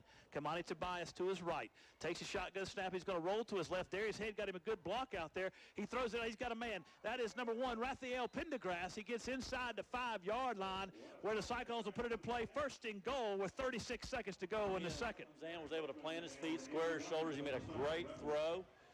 Couldn't throw it in a better spot. Cyclones are in great position right now with 36, a little less than 37 seconds to go. First and goal for the Cyclones. Darius Head in the backfield. Got 2 timeouts left, so got plenty of time here. Clock's running, though. Zan Dunham takes a shotgun snap. He's going to run up in the inside, almost into the end zone. Gets down to about the 1. Got a good block in there on the isolation play by Darius Head. And timeout Cyclones. Second down and goal. We'll take it with them, and we'll be back. Sam's Equipment 1872 J.A. Cochran Bypass in Chester can take care of all your small equipment needs. Sam's carries Hustler residential and commercial mowers, steel handheld equipment including trimmers, chainsaws, blowers, edgers, and accessories. Websites, hustlerturf.com and steelusa.com. 803-377-2122. Open Monday through Friday, 8 until 5. Sam and Troy support the Chester Cyclones. Pancreatic cancer is the world's toughest cancer, with a 5-year survival rate of just 10%. The Pancreatic Cancer Action Network is determined to improve patient outcomes, but we need your support now more than ever. That's why Purple Stride Charlotte is going virtual this year. Join PanCan on September 26th and turn your neighborhood purple to help raise awareness and vital funds for pancreatic cancer. Learn more and register for free today at purplestride.org/Charlotte. All right, back here. Zan Dunham takes a shotgun snap this time. Second down and goal from inside the 1. And it's going to be a touchdown. Cyclones. 18 seconds to go in the second quarter. 13-0. Cyclones. Zan Dunham on a 1-yard touchdown run over the right side of the offensive line. Touchdown Cyclones. 13-0. Joshua is in the up here with me, my son. He is cheering up a storm. He's getting excited for the Cyclones. They got to run a man on late. That's Kamani Tobias. Henry Glenn on to try the extra point. Jonathan Goldsboro is the holder. Octavian the take. He's got a low snap. He's going to try to run to a bad snap. Jonathan's going to try to throw it, and Mid-Carolina's giving pressure. He throws it in. Ball falls incomplete. I don't know if that was a designed I don't think that was a designed fake, and in fact, Coach Floyd's got his hands out going, what? If Coach Floyd was an emoji right now, he'd be the guy with the hands up like, what? What just happened here? I don't think Coach Floyd uses emojis, but if he did, it'd be like, what? No, I'm telling you, he's an emoji guy. No, he's not. He's a flip phoner. Oh, wow. Yeah, Coach Floyd he's not even in the smartphone world. Wow. I love it. It's awesome. Sometimes I wish I could throw mine out. I know a few people like that. Yeah, you know, I like the smartphone. It gives you a lot of options. It's convenience. But it can drive you nuts sometimes. Like we can broadcast this game online right now through the smartphone, which is awesome. A little hot spot there. Speaking of which, changing gears a little bit. You got Netflix? I do. You watch Social Dilemma? I have not, but I've heard. You need to watch it. I've heard about that. I've heard. Everybody listening needs to watch that. I heard a story on 60 Minutes about that. It was an entire 60 Minutes episode about the same thing. I mean, it's all. They hire psychologists to get you to keep that phone in your hand so they can control you. It is. We're all being played, man. Man, I'm telling you, we're like robots. We're all being played. It's the same with music, right? The music on the radio. Record executives figure out what they want to play, then they play it enough times where it gets the beat in our minds, and then we're like, oh, I like that song. Yeah. Yeah. You need to watch it. It's an hour and a half. Well worth your time. Henry Glenn got the ball teed up. 18 seconds. Cyclones up 13-0. 18 seconds to go in the first half. Glenn's with the run up and the kick. Here it is. It's a low line drive. It's kind of a squibbly kick. It's going to hit about the 15-yard line, taken at the 12. The guy's getting up in the 25-yard line. He's going to dive over to 35 where they'll put it in play 1st and 10. That's hedge path. He got over the 35-yard line where the Rebels will put it in 1st and 10. Big score before halftime. Clint mentioned it earlier. We will be kicking off to Mid-Carolina to start the second half. So that was a big score. Obviously a big catch or a big throw and catch from Zan to Kamani. Kamani made a great play. It was a good throw, but it was a better catch. Oh, absolutely. Beautiful, beautiful catch by Kamani Tobias. Did a good job keeping his toes in bounds. Cyclones up 13-0. Mid-Carolina moving it right to left. Kind of got them where you want them right now. Under shotgun, under center, hands it off to his running back hedge path to the right side. Cyclone's going to push him down. That's Jaden Simmons. That's going to be the last play of the first half. we'll call it a half right here. Cyclones will go into the halftime break, first halftime break of 2020, up 13-0. This Cyclone football on WRBK. Tonight's game's made possible in part by Joe's Towing and Wrecker Service. Joe's Towing and Wrecker Service is located 2581 Lancaster Road in Chester. They offer local and long-distance towing, heavy-duty towing, and service 24 hours a day, 7 days a week. Joe's also does big truck repair along with truck and tractor tire service. More information is available at 581-5720 or 385-8610. That's Joe's Towing and Wrecker Service. Tonight's broadcast of Chester Cyclone football is made possible in part by True Vista Communications, offering high-speed internet, cable television, telephone, wireless, and security services. More information is available on their website at truevista.net. True Vista Communications, with offices in Camden, Chester, Great Falls, Ridgeway, and Winnsboro. Tonight's football made possible in part by Burns Chevrolet Cadillac in Rock Hill, serving the area since 1923 and located off I-77, exit 82B in Rock Hill. Burns has new Chevrolet and Cadillacs along with a selection of pre-owned vehicles. Burns Chevrolet Cadillac. 800-681-7198 or online at BurnsChevrolet.com. Your right choice. Tonight's game is made possible in part by Quacked Glass, your mobile glass auto replacement service. Quack Glass will come to you and solve your glass auto needs. They're local and part of the community. Quack Glass is American-owned and Carolina-grown, serving both North and South Carolina, now with an opposite Carowinds.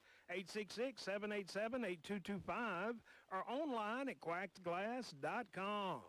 You can trust the Duck. You're listening to WRBK Richburg, WNBK Whitmire, WEBK Society Hill, and WUBK Henry. It's 8 o'clock. Hey, look here, man. If you have to say any more of them words, you're going to have 4 drinks of water before you start. Take a deeper breath. I mean, my word, Jeff, quit buying every radio station in South Carolina making bills say it all. I mean, come on, man. Be careful, you're going to cost us our steak dinner. I don't want to do that. My bad, Jeff. Jeff, buy all you want, man. Buy all you want. That's great.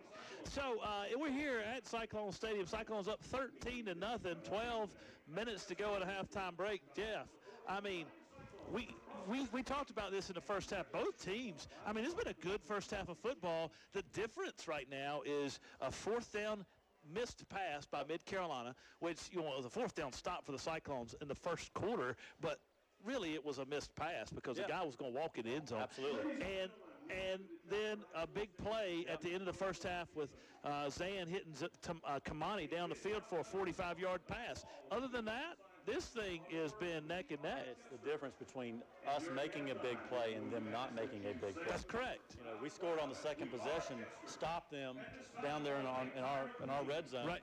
Then we take the ball and go 98 yards for a touchdown. Right. Even our first possession, when we ended up turning it over on downs, we probably had 8 to 10 plays in that drive. Right. Yeah. So both teams, though, I think have really played well. I think both coaches have to be happy at this point in time. Obviously, Mid-Carolina's not happy because they're down 13-0. Right. But they could be in this football game with a couple of plays. Right. They're going to have to throw the football some in the second half. I don't think they're going to be able to run on us to try to catch up. But yeah, I mean, and then the big play you mentioned, Tobias make that play. Zan running to his right, almost out of bounds throwing the football. Heck, when he threw it, I thought the ball was out of bounds. And then Kamani makes a great catch. Yeah, I think he was, I've seen Zan make a couple passes. Some of them were a little high. Some of them were not, the best passes. And some of them have been 1 or 2 really low, but some of them have been really good. He made a bad throw across the middle. It was almost intercepted. Good play by Jonathan Goldsboro to knock that ball loose. But, I think Zan threw that ball on that touchdown, on that last drive, that big play. I think he threw it where the only place his guy could make a play. That was a well-thrown ball and a great catch by Tamani. The catch made the play, obviously, keeping his toes in bounds. And then down the field, he also threw one behind Andre Evans going to the end zone, but that ball was thrown the only place he could throw it. Nope. Evans had a chance to catch it, but he couldn't, and so the ball falls incomplete, so he protected the football there. But I think Zan Dan's played well. Obviously, he's been running the football well like we've expected. But I tell you, it's got to be hard being a coach and not really knowing what your team's got. You only had one scrimmage. Chester only played one scrimmage against South Point Ridgeview. Mid-Carolina only had one scrimmage. And for, they had 13 weeks to work out, but for 9 of those weeks, they didn't touch a football. Right, and that's tough. And, we mentioned about not being able to throw and catch, so that's, when you're, quarterback's a rhythm thing, right? Right. Throw and just throw. And when you're not able to do that, unless you're doing it on your own, with no coaches around, which I'm sure that probably happened a little bit, but you need that coaching. But, it'll get better as the year goes, as you expect it would be. But I from an observer, an outsider looking in, thank you, Alex. From the outsider looking in, I mean, it's been a well-played football game. I'm impressed with Mid-Carolina because I think they've got some really good football players. Oh, I think they're a good football team, and they've been increasingly getting better and better over the years. I've been watching some of their scores. I've got some friends in that area, and so I've been keeping an eye on what's going on over there, and they've been getting better and better. And so I expect them to be better this year. But Cyclones on top right now, 13-0. I know Coach Floyd will be pleased with that. He'll be telling his team about some things they can correct and get better with in the second half.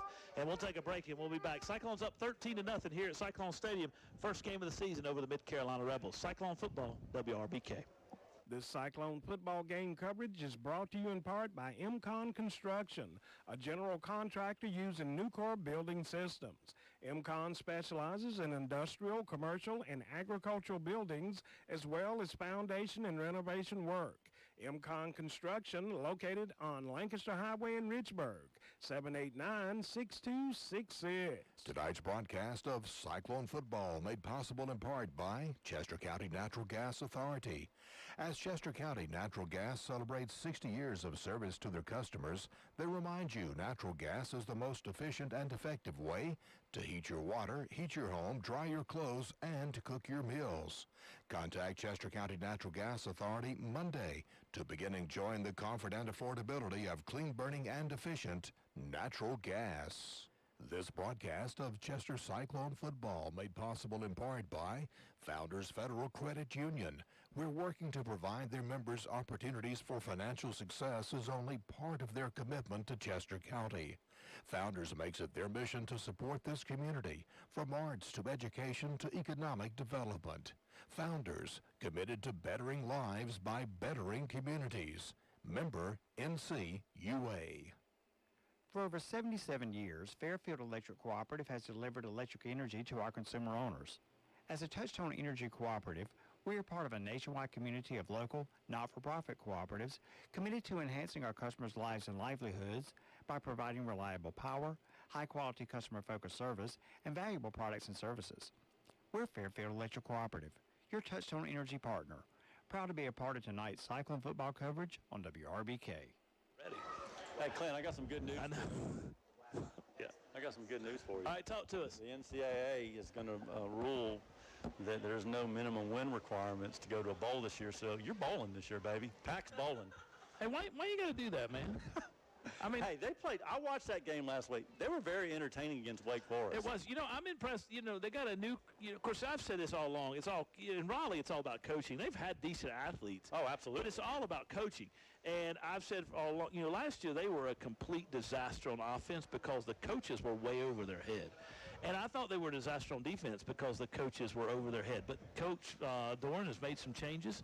And, so they were entertaining. And Wake Forest is going to be an entertaining football team. I enjoyed the football game. I thought Wake Forest, I was really impressed with the quarterback from NC State. Yeah. And I thought they took the ball out of his hands a little bit too early. I think they got conservative with the play calling. But needless to say, we've got some stats here thanks to Alex from the Herald online. If you don't follow him on Twitter. He does a great job with high school sports. But does a great job with Winthrop basketball too. Yes, he does. Yeah. He does. Yes. He and Brian sit down there, and he's Brian's. Brian's his bouncer. If you ever go to a Winthrop game and you see him at the Coliseum, you got Brian Wilmer over there. He is the bouncer. He looks like the bouncer compared to Alex. and if I'm not mistaken, we've got a local playing at Winthrop this year. Young man from Talford from Great Falls. And I saw a picture of him on Twitter the other day about what he looked like his senior year at Great Falls. And he looked like I did when I was in the 6th grade, and then he looks like what I do now at 40 or 58. Right. I mean, this dude he's beasted up. He is he doesn't even look like the same dude. You know what's really cool about that, of course, if I had an extra headset out, I'd put Alex on to talk about this, but I think Winthrop's going to have a bubble, aren't they? Is that going to work out? They're going to have a bubble, NCAA bubble, beginning of the season in Rock Hill. And so some of the big teams will come down and play for that preseason games. Will State be there? Probably not. No. No, we're scared. State's probably scared. I have no idea who's coming. Oh, I don't know. Are they? I don't know if they were supposed to or not. Well, nothing's been confirmed, but definitely some ACC. Yeah, that's awesome. Man, I think that's fantastic. I don't know if State will come or not. I have no idea. Clint, let me run down some stats here for the offense for the Cyclones. Darius Head had 6 rushes for 45 yards. Zan Dunham, 12 carries for 79 yards. Jaden Simmons, 3 carries for 11 yards. Tim Brown, 1 for 5. Passing, Zan Dunham, 4 for 11, 71 yards. 41 yards of that was on a Kamani Tobias catch there, a big play leading up to the second score. And then we had Jonathan Goldsboro, 2 catches, 15 yards. And Raphael Pendergrass, 1 catch for 15 yards. Cyclones looked pretty good offensively in the first half. Mid-Carolina's starting to warm up a little bit here. Let's take a break, and when we come back, Clint and I will chat up some more before we start the second half. You listen to WRBK Cyclone Football. Cyclones up on 13-0 on Mid-Carolina. Barron Funeral Home at 133 Wiley Street in Chester and Dancer Baker Funeral Home, located at 26 Underwood Avenue in Great Falls, are proud to help bring you tonight's broadcast of the Chester High School football game. They wish the Cyclones great success this season. The staff of Barron Funeral Home and Dancer Baker Funeral Home continue to serve the people of Chester County with courtesy and dignity. Tonight's broadcast of Cyclone Football made possible in part by Chester County Natural Gas Authority. As Chester County Natural Gas celebrates 60 years of service to their customers, they remind you natural gas is the most efficient and effective way to heat your water, heat your home, dry your clothes, and to cook your meals. Contact Chester County Natural Gas Authority Monday to begin enjoying the comfort and affordability of clean burning and efficient natural gas. Tonight's broadcast of Chester Cyclone Football is made possible in part by True Vista Communications, offering high-speed internet, cable television, telephone, wireless, and security services. More information is available on their website at truevista.net. True Vista Communications, with offices in Camden, Chester, Great Falls, Ridgeway, and Winnsboro. Tonight's game is made possible in part by Quacked Glass, your mobile glass auto replacement service. Quack Glass will come to you and solve your glass auto needs. They're local and part of the community. Quack Glass is American-owned and Carolina-grown, serving both North and South Carolina, now with an opposite Carowinds. 866-787-8225 or online at quackedglass.com. You can trust the Duck. Establish something from it. All right, back here in Chester, Cyclones on top 13-0. We got 2 minutes to go, and then we'll get the additional 2-minute add-on. Some scores around the area. Great Falls in the second half down to Lamar, 14-0. Louisville's on top of C.A. Johnson, 7-0 in the second quarter. Don't have any other scores from around the area. I'm not sure what Clint's doing. Second half will begin with when we start off the second half, we'll start with the Cyclones kicking off to Mid-Carolina. Perfect night for football. Golly, can't ask for a better night. We typically have started in August and it's been hot. It's actually a very cool night. No rain. We've had a few rain drops, but no significant rain. No heavy rain coming in tomorrow, hence the reason the game has been moved to tonight. And very, very good crowd tonight on both sides. I don't know on the visiting side how many were maybe people from Chester that bought tickets, but Mid-Carolina brought a really good group, and there's a really good group tonight for the Cyclones. So both fans have shown up and been represented. Cyclones are now coming back on the field. Let's do this. Bill, let's take a quick break, and when we come back, we'll get ready for the second half. Sam's Equipment, 1872 J.A. Cochran Bypass in Chester can take care of all your small equipment needs. Sam's carries Hustler residential and commercial mowers, steel handheld equipment including trimmers, chainsaws, blowers, edgers, and accessories. Websites, hustlerturf.com and steelusa.com. 803-377-2122. Open Monday through Friday, 8 until 5. Sam and Troy support the Chester Cyclones. Tonight's Chester Cyclone football game is made possible in part by First Citizens Bank. At First Citizens, we believe that banking is all about the people we serve, and we work hard every day to make sure our customers know how we feel. First Citizens Bank with offices in Richburg and Chester. That's First Citizen Bank, forever first. Bagley in that crowd. All right, we're back here at Cyclone Stadium. Cyclones up 13-0 at the half. 2 minutes on the clock. Cyclones are out from the locker room. They're stretching. Mid-Carolina out stretching as well. And we're really excited about what's going on here. Cyclones played an outstanding first half, as did Mid-Carolina. Two teams that are in mid-season form, it seems like to me, Jeff. And I've been really impressed with both football teams. Usually, you know, I guess we're used to, though, you know, there are times when you have those early, she can have that seat. There are times when we have these early games in the season, which on a typical season. And as a result of that, we tend to place, you know, you sometimes play teams that may not be up to your level. Right. But so we're used to that. But Mid-Carolina comes out slugging and Chester slugging, and a couple plays here or there. This ball game's either tied or a different way around. I'm sure Coach Floyd probably likes this type of game to open the season, particularly short season, a lot of unknowns. Playing a game like this, a physical game. These guys are physical. Oh, absolutely. And so I think for Coach Floyd, he's probably glad to have a game like this. Obviously, he's more happy that he's up 13-0, and you want to come out here with a win.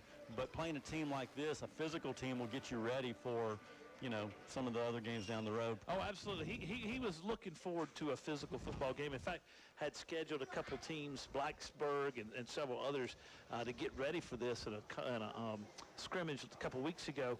But because he was expecting the physical game, wasn't able to play it because one of the coaches, for one of the other teams came down with COVID, and so they had to cancel the the scrimmage. But certainly he expected this physical football game. We'll take a break. 34 seconds on the clock. Let's take a quick break. We'll come back with a kick. Cyclones kicking to the Rebels, up 13-0 when we get back. Tonight's Cyclone football coverage on WRBK made possible in part by Dr. Sam Stone and his staff at Lowry's Family Medicine in Chester. Lowry's Family Medicine provides health care from birth to the golden ages and is located at 517 Doctors Court off of Wilson Street Extension. Dr. Sam Stone and his staff are proud supporters of the Chester Cyclones. Tonight's game's made possible in part by Joe's Towing and Wrecker Service. Joe's Towing and Wrecker Service is located 2581 Lancaster Road in Chester. They offer local and long-distance towing, heavy-duty towing, and service 24 hours a day, 7 days a week. Joe's also does big truck repair along with truck and tractor tire service. More information is available at 581-5720 or 385-8610. That's Joe's Towing and Wrecker Service. You're with me. All right, we're back here at Cyclone Stadium. Jeff, my son's back there in the back. He's writing on the back of my roster, took my pen. He's hanging out with me at the ball game, watching the game, and he writes a heart, and inside it says, "I love Mom." Now, he's with me, using my stuff. Oh, you just added Dad to it. Thank you, buddy. I appreciate that. Yeah. After you got called out on the radio. Cyclone's about to kick off up 13-0 to the Mid-Carolina Rebels here at Cyclone Stadium to start the third quarter. Cyclones up, and Henry Glenn comes on to kick for the Cyclones. Deep to receive the kick for Mid-Carolina, number 5, Justin Hedgepath, and number 3, Anthony Wicker. They'll be deep. Hedgepath's going to stand about his own 10-yard line along with Wicker. Henry's had some good kicks, Jeff. He has. He's done a really good job tonight. I look to see Mid-Carolina come out, and they're going to have to throw the ball a little bit on this first drive, because what they don't want to do is, you know, nice little drive, turn it over, and Chester come down and score, because then they're going to have to throw all the time. Absolutely. And here's the run-up and the kick. It's going to be a high end-over-end kick. It's going to be taken at the 12-yard line. 15, 20, 25. Hedgepath over the 30, 35. Cyclone's going to tackle him there about the 36-yard line, where Mid-Carolina will put it in play. 1st and 10. Moving right to left, wearing white pants, white jerseys, and white helmets. Cyclones will be on defense in the 3-3-5 defense, with the Spurs being a little active. Coach Talkman and Coach Caldwell both co-coordinating this defensive unit. Cyclones in blue pants, red jerseys, and blue helmets. They'll be trying to defend this running attack of the Mid-Carolina Bulldogs. Mid-Carolina Rebels. Mid-Carolina got a new same quarterback. I thought it was number 7, but it's 1st and 10. Ball's on the 37-yard line of the Rebels. Hands it off to the running back up the middle, hedge path. Cyclones meet him in the hole after he gained 1. And it's going to bring up 2nd down and 9. Mid-Carolina does have a new quarterback in the game, Jeff. Jackson Livingston, a junior. He's 6'1", 185 pounds. The quarterback number 4, Macon Arnault, had taken some pretty sharp shots toward the end of that first half. He took a pretty good shot, but he stayed in the game, and I'm looking on the sidelines trying to see if I can see him standing on the sidelines. At this point in time, I cannot. 2 receivers, one to either side of the formation, 2 tight ends. He gets in there. The Cyclones blow up the play in the backfield, and I tell you what, back there, that was number 5 for the Cyclones, Darius Head, who took on the block and blew up the isolation play when they were going to try to run the isolation with the fullback and run hedge path behind him. He had nowhere to go, Jeff. No, he didn't. It was a nice play, but Head's had a really nice football game. Run the ball hard, playing good defense. I do not see number 4 on the sidelines anywhere. 3rd down and 11 for the Rebels. They're moving right to left. Cyclones had 2 good defensive stops.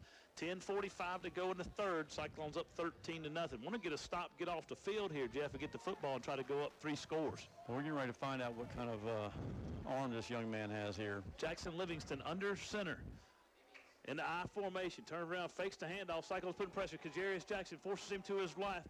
He's on the run. Cyclones going to be there and take him down. And he goes down, hit by Jalen Woods for the Cyclones, as well as number 9.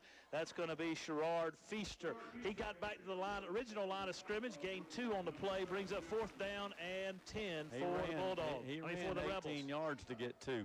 I want to call them the Bulldogs for some reason, but they're the Rebels.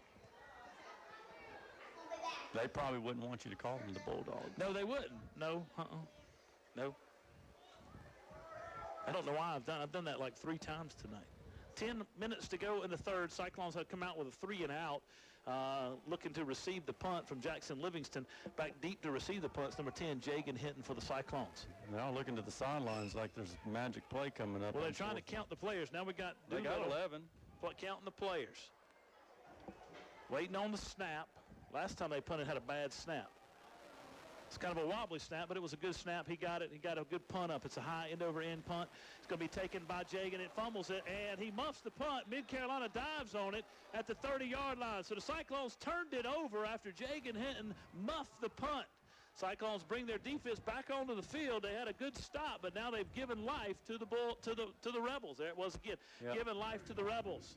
That's tough right there. I mean, this is tough, but you know, you're going to have adversity. Now you got to overcome it now. That's right. Ball's on the Cyclone 30-yard line, nose of the football. Rebels moving right to left against the Cyclone defense. They just had a good 3 and out, but now they're back on the field after the muff punt. Up 13-0, trying to protect the lead. Now Mid-Carolina's back in business. They're moving right to left against the Cyclone defense. They got a receiver to the left side, receiver to the right side of the formation, tight end on the left side, fullback and running back in the backfield. Quarterback takes the snap. He's going to fake the handoff on a play action. He's rolling to his right. Cyclones giving chase. Darius Head chased him down from behind, but not until he gained 5. Brings up 2nd down and 5, and there is some kind of penalty. They're going to get a horse collar on that. I thought from over here, Clinton, the referee did not throw the flag until the coach from Mid-Carolina said something to him. Probably said a few words, and then the flag dropped. But from here, it looked like it was a horse collar. I didn't see how he grabbed him. No, sideline warning. Oh, wow. Sideline warning on Mid-Carolina. So that was probably against the coach who complained about the horse collar. All right, 9:18 to go in the 3rd. 2nd down and 4. Really, they gave him 6 on the play. 2nd down and 4 for the Rebels. Moving right to left. Ball's on the nose of the football's on the 25-yard line of the Cyclones. Cyclones trying to bow up here after a muffed punt. Gave the ball back to the Rebels. Under center, Jackson Livingston got the I formation. He hands it off to the second running back through. He's going to roll to the right side. He slipped the tackle of Bowser. He got over the sticks inside the 20 down to the 19. That was the first down for the Rebels. I really like the Hedgepath kid from Mid-Carolina. He plays football really hard. He runs the football really hard. Kajarius Jackson coming out for a little spell. Jeremiah Day's in the ball game. Jeremiah's a big guy. He's a good leader for the team. Jeremiah 6'1", 250. This is a big series for Mid-Carolina. They have to score a touchdown. Praying Mantis on my computer. Yeah. Hedgepath dotting the I in the backfield. Quarterback takes the snap, hands it off to Hedgepath. Hedgepath over the right side. Cyclone's going to run him out of bounds. That's Gerard Feaster, and he runs him out of bounds. I think if I'm Brings up Mid-Carolina second here, down I'm and 7. gonna probably try to do some type of misdirection play or something. You got to. They're not going to run. They're not going to outrun the Cyclones. No, the Cyclones 8:45 to go in the third here. Mid-Carolina got it second down and 7, balls inside the Cyclone 20. They're in the red zone for the first time in the second half here. Put a receiver to the left side, receiver to the right side. That's Wicker to the left, and number 10, Bookman to the left, to the right. Shotgun, the snaps under center. He's going to throw it across the middle, hits Bookman. Bookman at the 5-yard line. Touchdown, Rebels. Well thrown, good route, well thrown football. So it's 13-6 right now. 8:39 to go in the third quarter. Cyclones gave that one up after having a good stop and then a muff punt. But a little bit of adversity never hurt anybody. Nope. So Cyclones will come back here and they'll fight back for sure. On to try the extra point is number 41 for Mid-Carolina, and that is Chris Chapman. Holder's going to be. Nope, number 15, like Doolittle's going to be the kicker, number 15. All-conference linebacker. Holder is Jackson, the quarterback, Jackson Livingston. Nope. Psych. Fooled me. Chapman lined up on the line like he was going to block. Chapman, 9th grader. Yeah, Chapman's only 5'8", 145. He wasn't going to block many people. Kick is off, blocked by the Cyclones. Ball's on the ground. Good block. Jagan Hinton out there used his speed. That was so 13-6. Oh, excuse me. Kamani Tobias, excuse me. 13-6, 8:39 to go in the third quarter. We'll take a break and we'll be back. Cyclone football, WRBK. Tonight's Chester Cyclone football game is made possible in part by Hamilton, Delaney, Greer, and Cotton, attorneys at law providing legal services since 1907. Attorneys Milton Hamilton, Greg Delaney, Brian Greer, and Nick Cotton have a general practice of law with offices in Chester and Great Falls. Hamilton, Delaney, Greer, and Cotton support all the schools in Chester County. This Cyclone football game coverage is brought to you in part by MCON Construction, a general contractor using Nucor Building Systems. MCON specializes in industrial, commercial, and agricultural buildings, as well as foundation and renovation work. MCON Construction, located on Lancaster Highway in Richburg, 789-6266. Like that. All right, back here in Chester, the Rebels scored coming off of a Cyclone turnover on the punt, getting ready to kick off to the Cyclones. On the kick is Chapman. Here's the run up and the kick. It's going to be a high end over end kick. Cyclone's going to take it back at the 15-yard line, 20-yard line, 30-yard line. Still on his feet, going to get tackled right at the 30-yard line. That's Andre Evans, for the Cyclones. Zan Dunham will bring his offense on the field. 8:32 to go. Cyclones just gave up the first score of the 2020 season. A game that was 13-0 now got really tight. 13-6. Cyclones and the Rebels. Cyclones be moving left to right. Ball's on their own 30-yard line.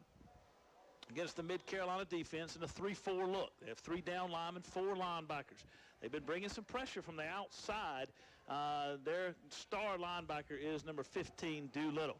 Dunham takes a shotgun snap. He fakes the handoff to his running back, and Doolittle hits him. Speaking of which, hits him about a yard loss in the backfield, brings up second down and long for the Cyclones. I can see how he was an all-conference player. Absolutely. Good ball player. He looks like a guy that might play on the Saturdays somewhere. Right, absolutely.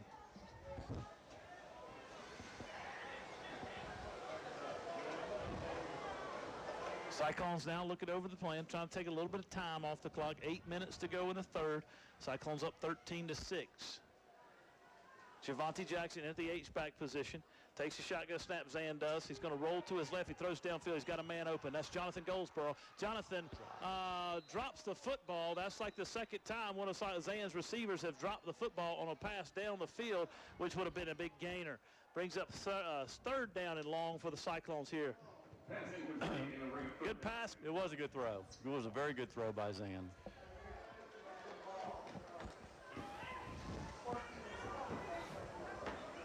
Third down and 12 for the Cyclones. 7:48 if you're just tuning in. It's the Cyclone football WRBK on Thursday. Move the game up because of the inclement weather coming in tomorrow night on the forecast.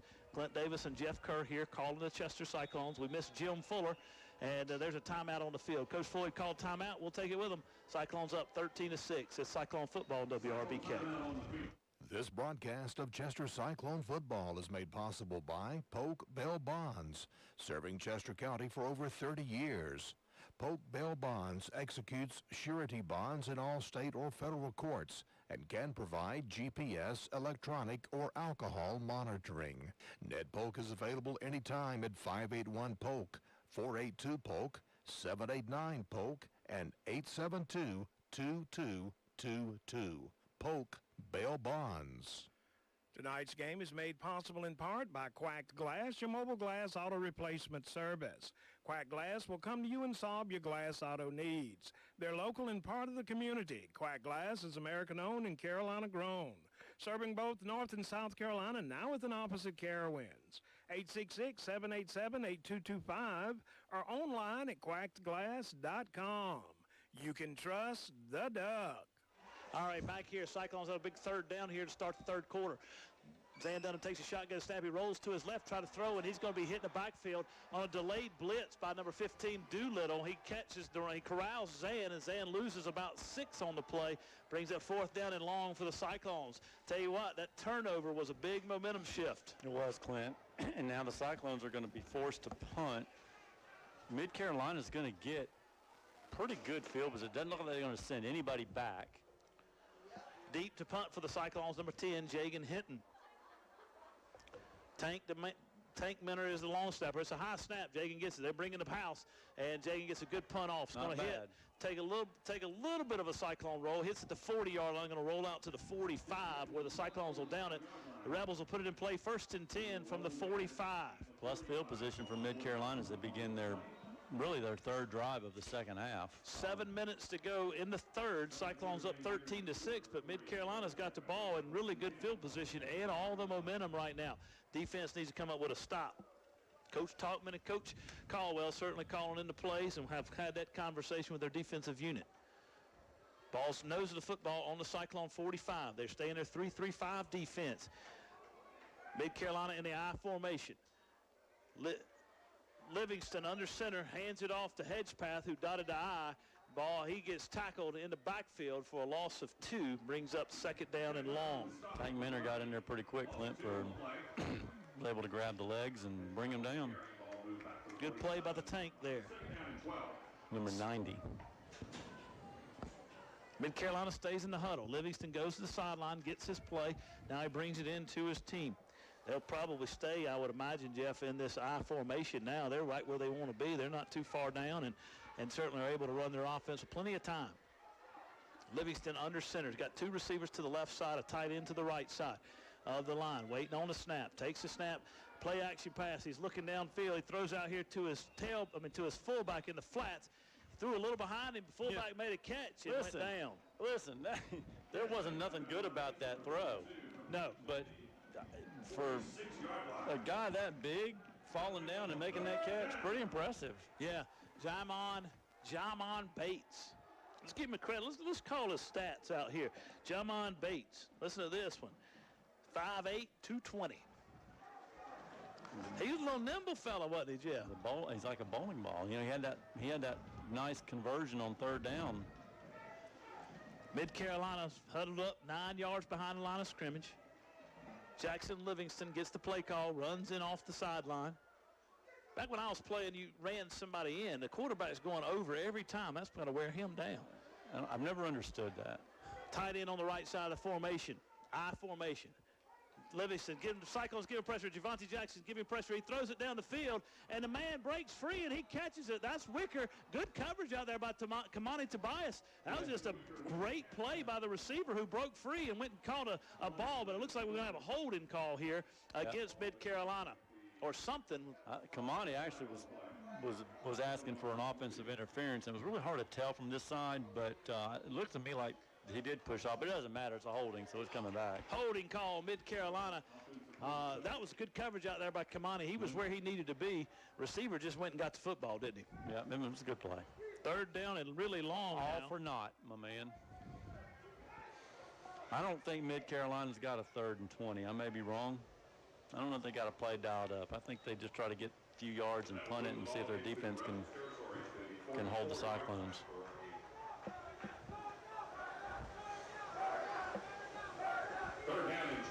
Third down and 21 for Mid-Carolina. Cyclones don't need to have any penalties here and just hold them. Mid-Carolina, it's going to be hard. I don't think they're off. Like you said, Jeff, I don't think their offense has got a play in there for 3rd down and 21. 13-6, Cyclones winning.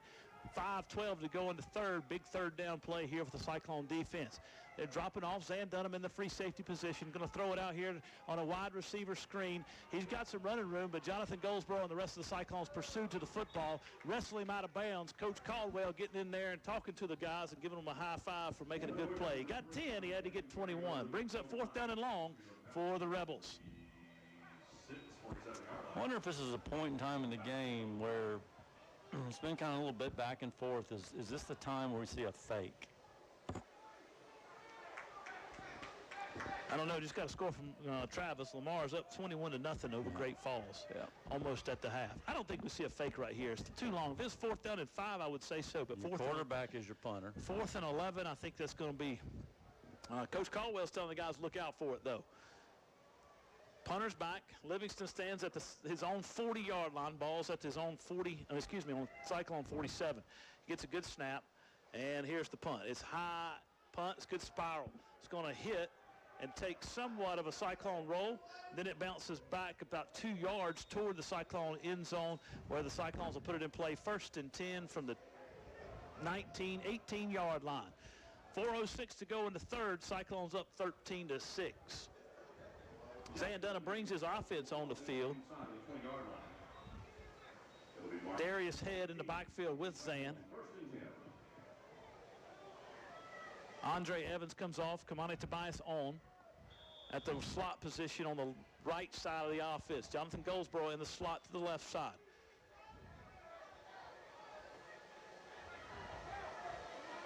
Dunham waiting on a shotgun snap. We got something here. Simmons Center might have moved the football. Simmons in at the H-back position. As a dead ball, legal substitution on Cyclones. We got too many guys on the field? Yeah, we got 12 guys on the field right now. Illegal participation. Goldsboro, Darius Head was on the field. Jonathan Simmons is in the game. Coach Floyd, now his team's got a 1st down and 15. Ball's inside the Cyclone 15, down to about the 12, 13-yard line. Moving left to right, blue pants, red jerseys, blue helmets. Against the Mid-Carolina defense. They're in a 3-4 defense, bringing number 6 with some pressure, it looks like, on the left side. Takes a snap this time, hands it to Simmons up the middle. Simmons bounds forward. He gets almost back to the original line of scrimmage, so he gained 5 on the play or so. So it brings up 2nd down and long. Simmons, number 6 on the carry, up over the 20-yard line. Over the 15. See if we can dial up a pass play here. Cyclones up 13-6, 3:50 to go. If you just tuned in, this is Cyclone football on Thursday night. Move the game up instead of Friday because of the rain. Clint Davis and Jeff Kerr bringing the action to you. Zan Dunham takes a shotgun stab. He's going to run over the left side, and Mid-Carolina met him in the hole. I think he might have got to the 20-yard line, so he's going to bring up 3rd down and long. I think the Mid-Carolina defensive line's winning the battle in the second half, Clint. I think so. They've got coached up. Looks like linebackers playing a little more aggressively as well, filling holes. So it brings up 3rd down and long for the Cyclones here. 13-6, Cyclones up. Dunham gets his play call from Coach Floyd. He looks over. He looks over the defense. Got 2 receivers to the left, 2 to the right. Jared Simmons in the backfield with him. Waiting on the snap. Gets the shotgun snap. He's going to try to roll to his left. He does. Throws the ball high. Tries to hit Kamani Tobias in the flats on a deep out. And the ball's high. Falls incomplete. So on comes the punt team. I don't think he gets the first down anyway there, but he didn't really have much of a choice, much of a chance. Ball was a little high to the outside. No, and I'm going to expect that, unless we get a really, really good punt off here, I'm going to expect that, Mid Carolina's going to have plus field position again for the third consecutive time. Jagan Hinton stands on his 10-yard line, gets the punt. It's a low line drive punt. It's going to hit about the 40-yard line. Take a cyclone roll, and it's going to roll over midfield, over to 45, down to the 42-yard line of the Rebels, where they'll put it in play. 1st and 10 against the Cyclone defense. Cyclone's bringing in a reserve on the defensive line, Jordan Land. He's 5'11", 240-pounder to try to plug some holes up the front, up the middle there. Also got number 7 in the game, Tim Brown. He's a 5'10", 165-pound running back / specialist. Going to be playing at that spur position on the left side of the defensive front. Jalen Woods still at the nose guard. No, Land's at the nose guard. Jalen Woods moved to the right tackle. We got a guy jumped off sides, it looks like, but they didn't call it. So the Cyclones give pressure. Quarterback throws it to the flats to his hedge path, to his running back. Hedge pass gets over midfield. He's going to get close to the first down, to about the 47-yard line, maybe 46. That's going to bring up a second down and short. Tell you what, I like the hedge path kid. He's a good football player. This Livingston kid's come in the ballgame second half. He's played good football. He has thrown the football fairly well. 2:37 to go in the third. 13-6 Cyclone lead. But it's been they've been on defense a lot here in the second half. Defense continues to bow up, though. Livingston under center in the I formation. Hands it to Hedgepath, the second man through. Hedgepath breaks a couple tackles. Zan Dunham stops him from his free safety position, but not until he gets to the 40-yard line. And a first down. He gained 7. That's enough for Rebels first down. Moving right to left. 2:22 and counting in the in the third quarter. Zan come up limping a little bit on that play, Clinton. You just wonder at this point in time, I mean, this is the first time he's had to play both ways pretty much the whole game. Antonio Hopkins spells him a little bit. He'll come off, get a little breather. Dr. Sam will give him some doctrine if he needs. Livingston stays under center in the I formation. Tied in on the right side of the formation. Hands it off to Hedgepath, the second man through this time. This time the Cyclones meet him in the hole, and he got maybe 2 yards. Brings up second down and 8. Louisville 14-7 over C.A. Johnson, almost going into halftime. Ball's going to be on the Cyclone 37-yard line, 38-yard line. Mid-Carolina moving right to left as the third quarter starts to wind down. Inside 2 minutes in the third. Cyclones protecting the 13-6 lead.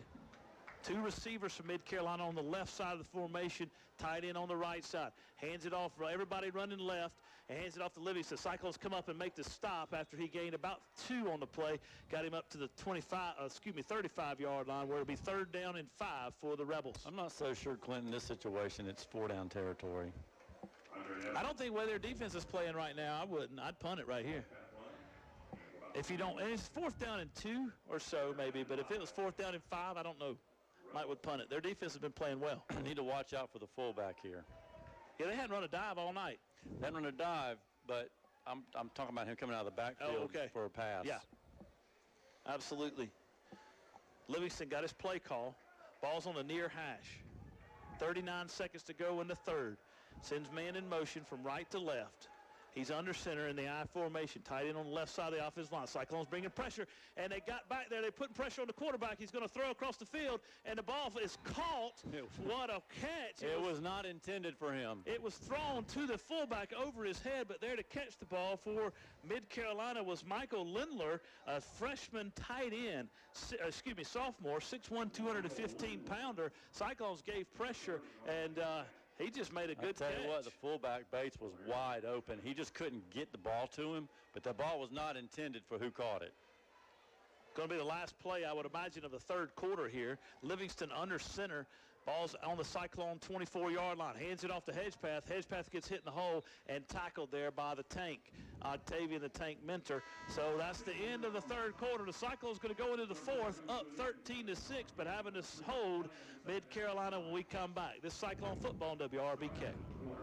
This broadcast of Chester Cyclone football made possible in part by Founders Federal Credit Union. We're working to provide their members opportunities for financial success as only part of their commitment to Chester County. Founders makes it their mission to support this community, from arts to education to economic development.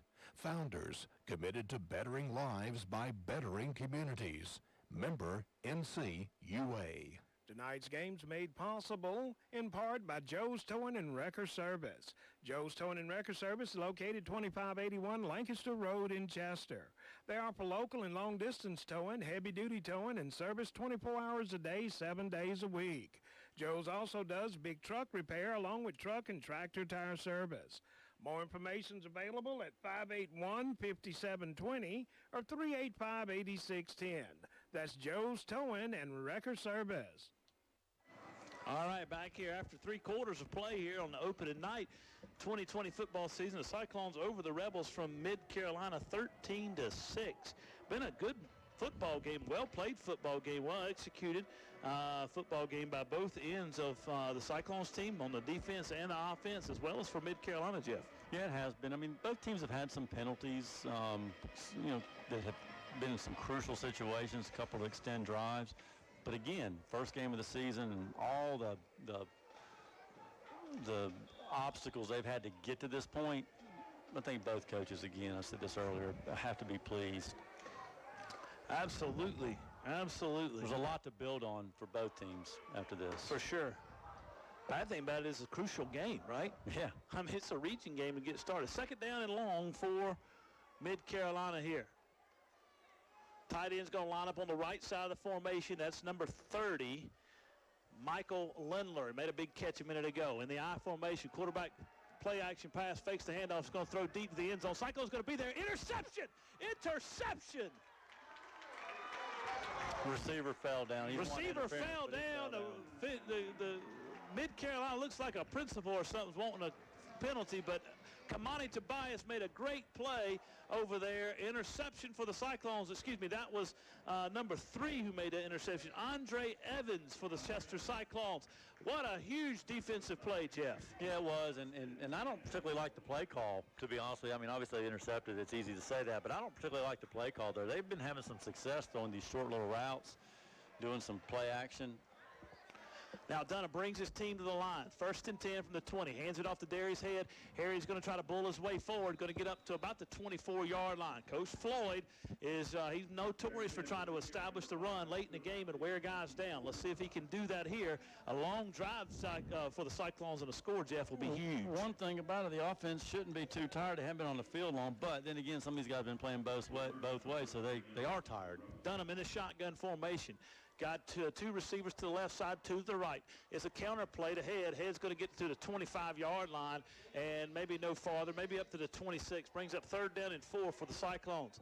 11:15 to go in this one. Cyclones up 13-6. Just got a huge interception in the end zone, trying to capitalize on this turnover. Second turnover of the game for the Cyclone defense. Can the offense capitalize? This is a huge down for the Cyclones, Clint, in this, particularly in this half, because we haven't had the ball very much. We need to not give the ball back up. Absolutely. Cyclones have an H-back on the right side of the formation. Darius Head in the backfield with Zan Dunham. Zan takes a shotgun snap. He's going to throw a little pop pass to Octavian the Tank. Tank catches it. He's rumbling. 50-yard line, 45, 40. He's throwing people off of it. 40-yard line, 35-yard line. Cyclones have a 1st and 10. Beautiful play, a little hot pass to the Tank. I like that. I like that. He was rumbling like a tank on a battlefield, wasn't he? He was rumbling and stumbling and bumbling. He threw number 10 off him like he was. I don't know if you noticed it, but he bobbled it a few times and was able to hang on. Jackson Owens got thrown around. Darian Bookman got thrown around like a rag doll by the Tank out there. Now the Cyclones have it 1st and 10. Ball's on the Mid-Carolina 35. They're ready to snap the ball once the chain crew gets it in place. Ball snapped. Hands it off to Head. Head's coming over 35-yard line, 30. Cyclones rumbling now, baby. Down to the 26-yard line. The big gainer, 9 yards. 10:20 to go in this one. Cyclones up 13-6, and they put some plays together. Got a little momentum shift there, Jeff. Ryan Brown will get credited with a tackle, but he just kind of got in the way. Austin Bertel on the right guard there. Lined up, getting ready to block.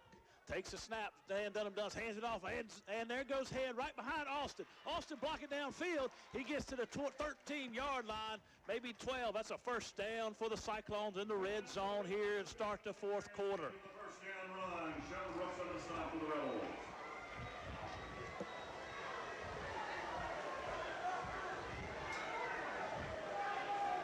Kevin Anderson, the center. Getting ready to snap it to Zan. Got a good snap to Zan. Zan hands it off the Head. This time Head's inside the bound to the 10-yard line. 9:46 to go in this one. Cyclones up 13-6, but they got it second down and 6 from the 10 of the Rebels. Nice tackle by Shelton Brooks there from Mid-Carolina. Got below pad level and was able to put a nice stop on Head, even though he picked up a couple yards. Got Demarion Carter in that left guard position. Number 60, Jeremiah Days in the left tackle. Austin Bertel, the right guard. And out there, Ray White at the right tackle. Zan Dunham takes a shot against him. He's going to run behind Austin again. He's going to get down inside the 5-yard line. I tell you what, old Austin Bertel has brought his game here in the second half. Now he's throwing people around down there. He's paving the roadway. Hey, baby, that's what you got to do. Third down and short for the Cyclones. Ball's on the Mid-Carolina Rebels 4-yard line. They got to get to the 3 for a first down, Jeff. I like their chances. 2-down territory? Yeah. Zan Dunham takes a shot, goes snap, hands it off to Darius Head. Darius Head's in the end zone. Touchdown, Cyclones! Good answer by the Cyclones there, Clint. Obviously a huge third down play on the pass to Tank Minner, which could turn out to be the play of the game, to be perfectly honest with you. Because I think Mid-Carolina had a lot of momentum if they could have held Chester. But now, with little under 9 minutes to go, Mid-Carolina's going to be forced to throw the ball almost every down now. Absolutely. Cyclones up 19-6. Henry on to try the extra point. Henry Glenn. Kick is up, and it is just over the crossbar. It is good. 20-6. 8:46 to go in this one. We'll take a break, and we'll be back. Cyclone football on WRBK. This Cyclone football game coverage is brought to you in part by MCON Construction, a general contractor using Nucor Building Systems. MCON specializes in industrial, commercial, and agricultural buildings, as well as foundation and renovation work. MCON Construction, located on Lancaster Highway in Richburg, 789-6266. Tonight's Cyclone football coverage on WRBK made possible in part by Dr. Sam Stone and his staff at Lowry's Family Medicine in Chester. Lowry's Family Medicine provides health care from birth to the golden ages and is located at 517 Doctors Court off of Wilson Street Extension. Dr. Sam Stone and his staff are proud supporters of the Chester Cyclones. Coated. Cyclones up 20-6. Welcome back to Cyclone Stadium. Cyclones getting ready to kick off here to Mid-Carolina. Back deep to receive the kick for the Mid-Carolina Rebels is number 5, Justin Hedgepath, and number 3, Anthony Wicker. Henry Glenn on the kick for the Cyclones. He's got the ball teed up on the 40-yard line. Cyclone got the coverage team. Coach Jerry Caldwell's getting them all set up, ready to go. He's looking at the numbers he needs on the field. He's missing somebody, I believe.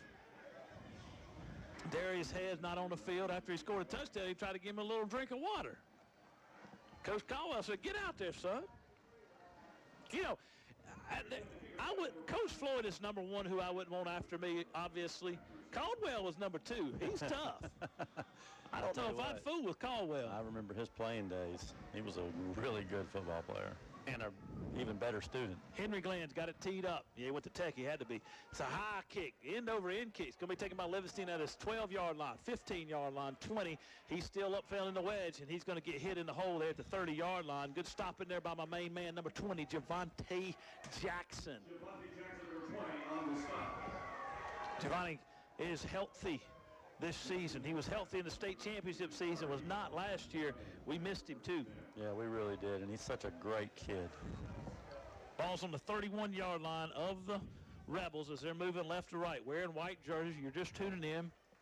It's Chester High School football on WRBK. I'm Clint Davis and Jeff Kerr from the booth here at Chester Stadium. Looking down on this field, Mid-Carolina moving left to right, wearing all white uniforms, white pants, white jerseys, white helmets.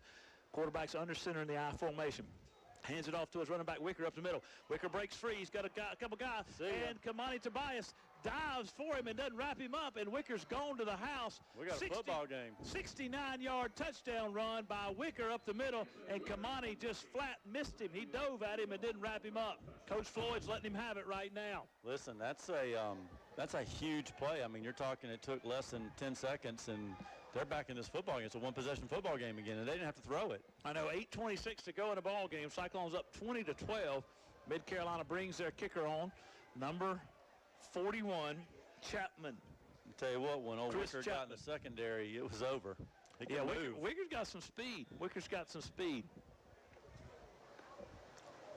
Do you think, Clinton, that play right there, that they were just kind of thinking past? They had, down 2 scores, 8 minutes to go. Did you think it caught them off guard? Yeah, I think it was a mix-up. Hedgepath's a hard runner, but it was a different speed, kind of thunder, lightning type deal, and it just, I think he wiggled loose from a few guys, and good run. Kick is up, and it is good. So it is 20-13, 8:26 to go in this one. We'll take a break, and we'll be back. Cyclones and Rebels. Barron Funeral Home at 133 Wiley Street in Chester and Dancer Baker Funeral Home, located at 26 Underwood Avenue in Great Falls, are proud to help bring you tonight's broadcast of the Chester High School football game.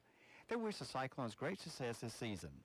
The staff of Barron Funeral Home and Dancer Baker Funeral Home continue to serve the people of Chester County with courtesy and dignity. Sam's Equipment, 1872 J.A. Cochran Bypass in Chester, can take care of all your small equipment needs.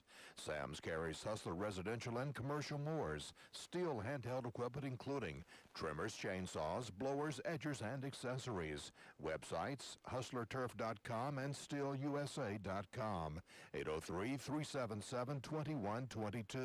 Open Monday through Friday, 8 until 5. Sam and Troy support the Chester Cyclones. All right, Cyclones back here at Cyclone football. Cyclones getting ready to receive the kick from the Rebels, who had one play, 69-yard touchdown scamper by Anthony Wicker, sophomore running back, 5'5", 140, and he could flat fly. And Cyclones missed him, had one guy to try to make a tackle, and he didn't knock him down. Deep to receive the kick for the Cyclones is number 10, Jagan Hinton. And it's going to be taken by one of the up men at the 25-yard line. 30, he's on his feet. 35, 40, 45, and he slips down. Tobias. And Kamani Tobias had a chance to make it to the house, but he got to the 45-yard line, which is great field position for the Cyclones. 8:20 to go in this one. Cyclones up 20-13. Yeah, that long touchdown run certainly changed the complexion of the game because it's a one possession game. Anything can happen. Cyclones need to sustain a drive here, try to score, obviously. Put the game out of reach. Zan Dunham in the shotgun formation, takes the snap, hands it off to Head over the left side, and he doesn't get very far. Excuse me, that was Jared Simmons. He didn't get far. He was tackled by number 33 for Mid-Carolina, Luke Merchant. So he got 1 yard on the play, brings up 2nd down and 9. I kind of knew what to expect from Chester tonight in terms of physicality, athleticism. I've been really impressed with Mid-Carolina. Had no idea what to expect from these guys. Oh, absolutely. They're playing good, hard football. Cyclones have 2 receivers to the right side, Andre Evans and number 10, Jonathan Goldsboro. One to the left, Raphael Pendergrass. Zan Dunham takes a shotgun snap. Head throws it across to Raphael. Raphael's at the 45-yard line. He's still on his feet down to the 42. First down for the Cyclones. Good throw, good catch. Yep. And he hung on to the ball. That was tight coverage.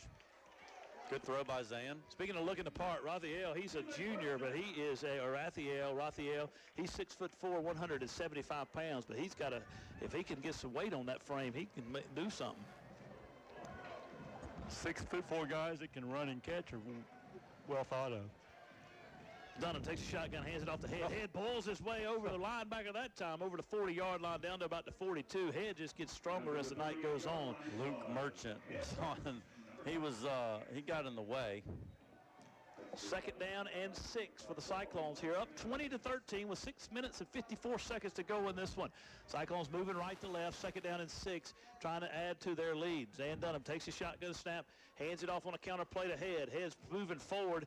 He drives the pile, maybe 2 yards, brings up 3rd down and long 3, 3rd down and 4.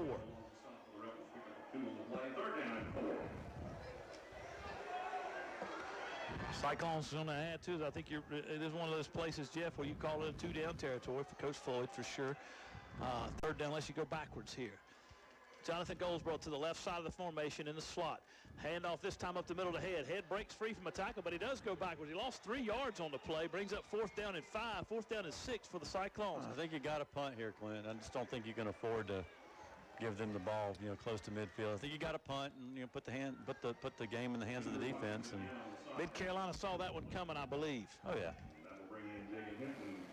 Jagan Hinton's going to punt. Ball stand. He's going to stand at his own 45-yard line. Going to punt deep to 2 guys from Mid Carolina.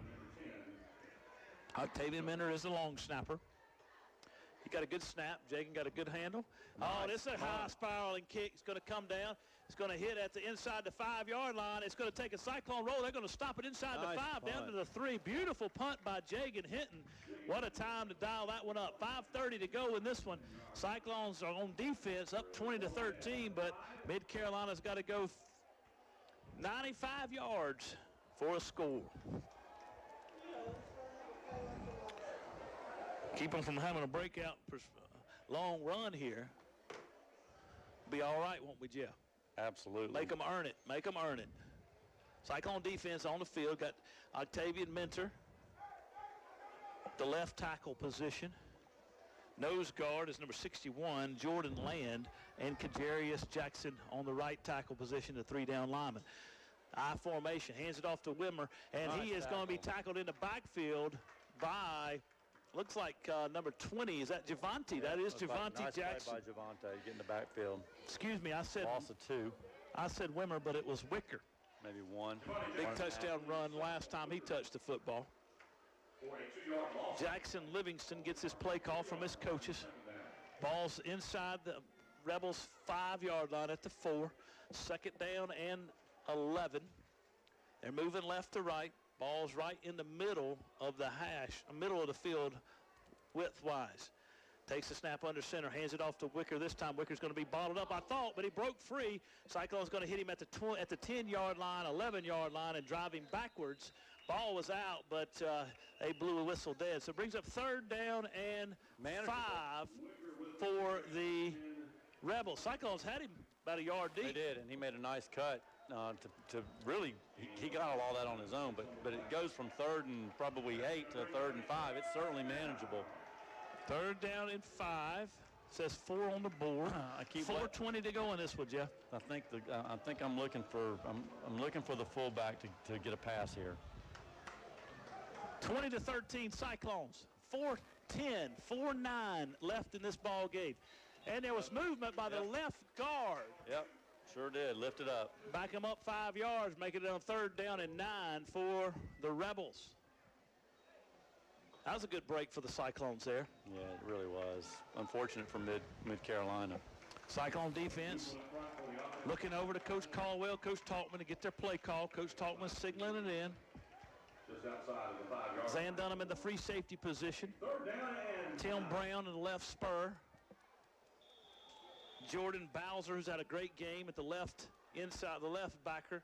Number 9, Sherrod Feaster on the middle backer, and number 20, Javante Jackson at the right backer position. This is probably the play of the game here for Mid Carolina. If they don't get a 1st down, they're going to have to punt, and Chester's going to get the ball in plus field position. Jonathan Goldsboro at the strong safety position. Quarterback's under center. Cyclones bringing some pressure. He's on a run. Bowser's put him on chase. He's still running down the field. He's going to throw it. He's got a man out here, and it is 1st down. Caught.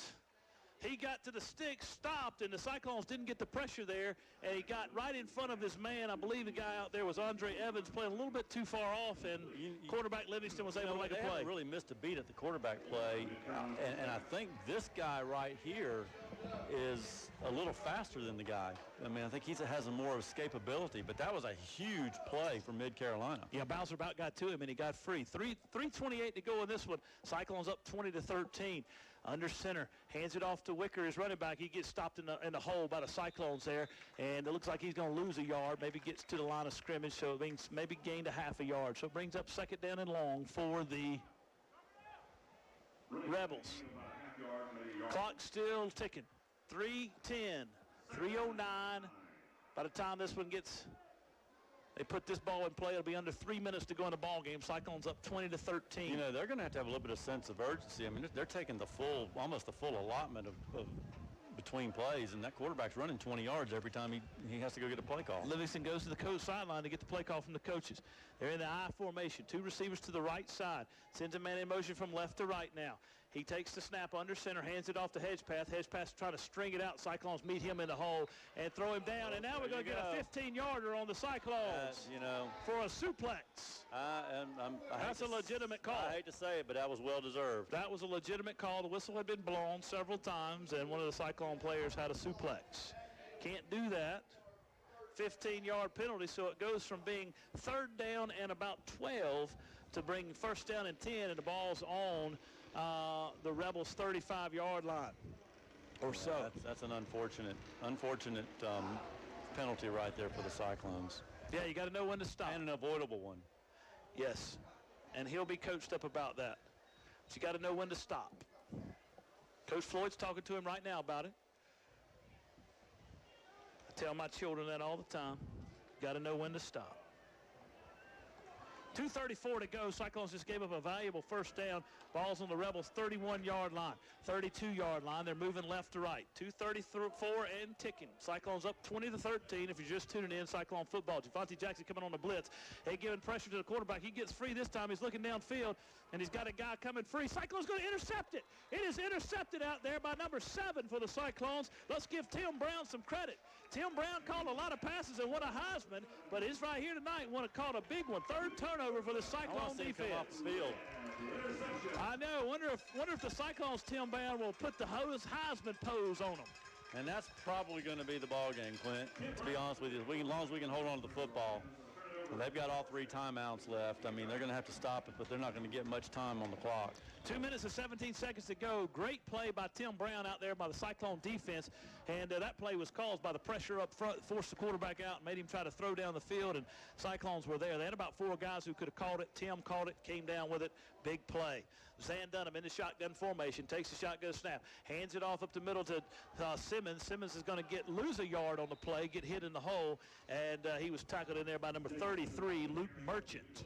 I'm a little surprised. Timeout, Mid-Carolina here. 2:06 to go. 20-13. We'll take it back. We'll take it with them. We'll be back. Cyclone football on Tonight's WRBK. football made possible in part by Burns Chevrolet Cadillac in Rock Hill, serving the area since 1923 and located off I-77, exit 82B in Rock Hill. Burns has new Chevrolet and Cadillacs along with a selection of pre-owned vehicles. Burns Chevrolet Cadillac, 800-681-7198 or online at BurnsChevrolet.com. Your right choice. This broadcast of Chester Cyclone football is made possible by Polk Bell Bonds, serving Chester County for over 30 years. Polk Bell Bonds executes surety bonds in all state or federal courts and can provide GPS, electronic, or alcohol monitoring. Ned Polk is available anytime at 581-POLK, 482-POLK, 789-POLK, and 872-2222. Polk Bail Bonds. All right, back at Cyclone Stadium. Cyclones up 20-13 with 2:06 to go in this one after a big interception. 3 turnovers for the Cyclone defense tonight. And they got a 2nd down and 11. Balls on their own 45-yard line. Zan Dunham in the shotgun formation. Takes the snap. Fakes the handoff. He's going to hold it himself. He's breaking free. 45-50, 45-35, 25, 20, 15, 10, 5. Touchdown, Cyclones. That's the ball game, boys. Yeah. Zan Dunham over the right side of the offensive line behind Austin Bertel, and his center, number 54, in there, Kevin Anderson, broke free, got to the secondary, and he took it to the house for 55 yards. Big play, obviously. Big play. Puts the game completely out of reach. You would think, with under 2 minutes to go, up 2 scores. Cyclones up.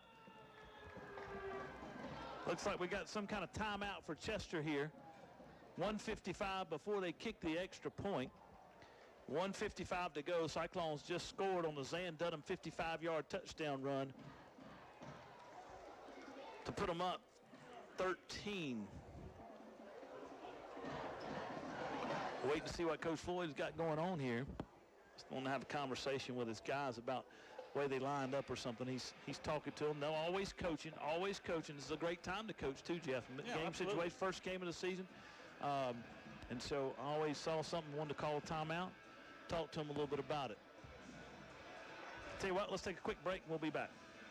Tonight's broadcast of Cyclone Football made possible in part by Chester County Natural Gas Authority. As Chester County Natural Gas celebrates 60 years of service to their customers, they remind you natural gas is the most efficient and effective way to heat your water, heat your home, dry your clothes, and to cook your meals. Contact Chester County Natural Gas Authority Monday to begin enjoying the comfort and affordability of clean burning and efficient natural gas. Tonight's game is made possible in part by Quacked Glass, your mobile glass auto replacement service. Quack Glass will come to you and solve your glass auto needs. They're local and part of the community. Quack Glass is American-owned and Carolina-grown, serving both North and South Carolina, now with an opposite Carowinds. 866-787-8225 or online at quackedglass.com. You can trust the Dub. We'll run another one. While we were in the break, Cyclones tried a two-point conversion. Zan Dunham stuck it in over the left side. They're up 28-13. Let's take another break, and we'll be back. For over 77 years, Fairfield Electric Cooperative has delivered electric energy to our consumer owners. As a Touchstone Energy Cooperative, we are part of a nationwide community of local, not-for-profit cooperatives committed to enhancing our customers' lives and livelihoods by providing reliable power, high-quality customer-focused service, and valuable products and services. We're Fairfield Electric Cooperative, your Touchstone Energy partner. Proud to be a part of tonight's Cyclone football coverage on WRBK. Sam's Equipment, 1872 J.A. Cochran Bypass in Chester can take care of all your small equipment needs. Sam's carries Hustler residential and commercial mowers, steel handheld equipment including trimmers, chainsaws, blowers, edgers, and accessories. Websites, hustlerturf.com and steelusa.com. 803-377-2122. Open Monday through Friday, 8 until 5. Sam and Troy support the Chester Cyclones. All right, we're back here at Cyclone Stadium. Cyclones are up 28-13 as we come to the conclusion of this game. 1:54 to go in the ball game. Two big plays, Mid-Carolina with a long touchdown run to get back in the game, and then Zan with a really big run to put the game pretty much out of reach at this point in time. Absolutely. Here's the run up and the kick. It's a low squibber. It's going to be taken at the 30-yard line. Up back. Cyclones going to give chase to him. One guy breaks free from the attack. Oh, he gets hit hard in the hole there by number 20, Javante Jackson. Number 18 was wrestling around in there, trying to make a few plays happen. Johnny Ruff. And he got hit hard by Javante. Javante got a little excited about that. I'd been excited too. Yeah. I'd have been excited too. Ball's at the 35-yard line. The Rebels moving left to right against the Cyclone defense. Played well tonight. Had 3 turnovers. They've been the unit who has really come up with some big stops when they needed to. The offense has capitalized. Cyclone's going to back off a little bit here, move their linebackers back a couple yards, not right up on the line of scrimmage. Now they move Bowser up, coming on the outside pressure. Cyclone's giving chase. The quarterback ball's going to be thrown out there. Andre Evans knocks it loose. Javante Jackson knocks the ball loose, brings up 2nd down and 10 for the Rebels. 1:38 to go. Cyclones basically have this under control unless some major play happens right here in the next couple seconds. A lot of weird things would have to happen. Yes. Hey, Brady Bass. Brady Bass just made his way to the press box with Karen Kerr. Thank her for all her good work, putting together some good food up here. Appreciate that very much. 2 receivers to the left side of the formation. Livingston's going to be in a shotgun. Got Hedgepath to his left, got a receiver to the right, 2 receivers to the right side as well. Livingston's going to hum it to the left side, and he's got a man open out there. Cyclones give chase. He's breaking free, but now the Cyclones catch back up with him. He gains I think he gains 11, enough for a first down. 46-yard line, so he got 11 on the play, brings up a first down for the Rebels. Moving left to right, they're wearing white pants, white jerseys, white helmets. 1:29 to go. If you're just tuning in, this is Chester High School football on Thursday night because the weather coming in is potentially going to be very bad for the Cyclones tomorrow night to have played. That's going to be bad for me not to be able to cut my grass tomorrow. I know. Thankfully, it hasn't been that hot for it to grow that much. Livingston takes a shotgun snap. He's dropping back. Tank's giving pressure. He's going to throw out here to the corner, and the ball's going to be out of bounds. So it brings up 2nd down and 10. Good coverage out here by number 7 for the Cyclones, Tim Brown. Coach Caldwell coaching him up now. Guy was open. Tim was giving chase.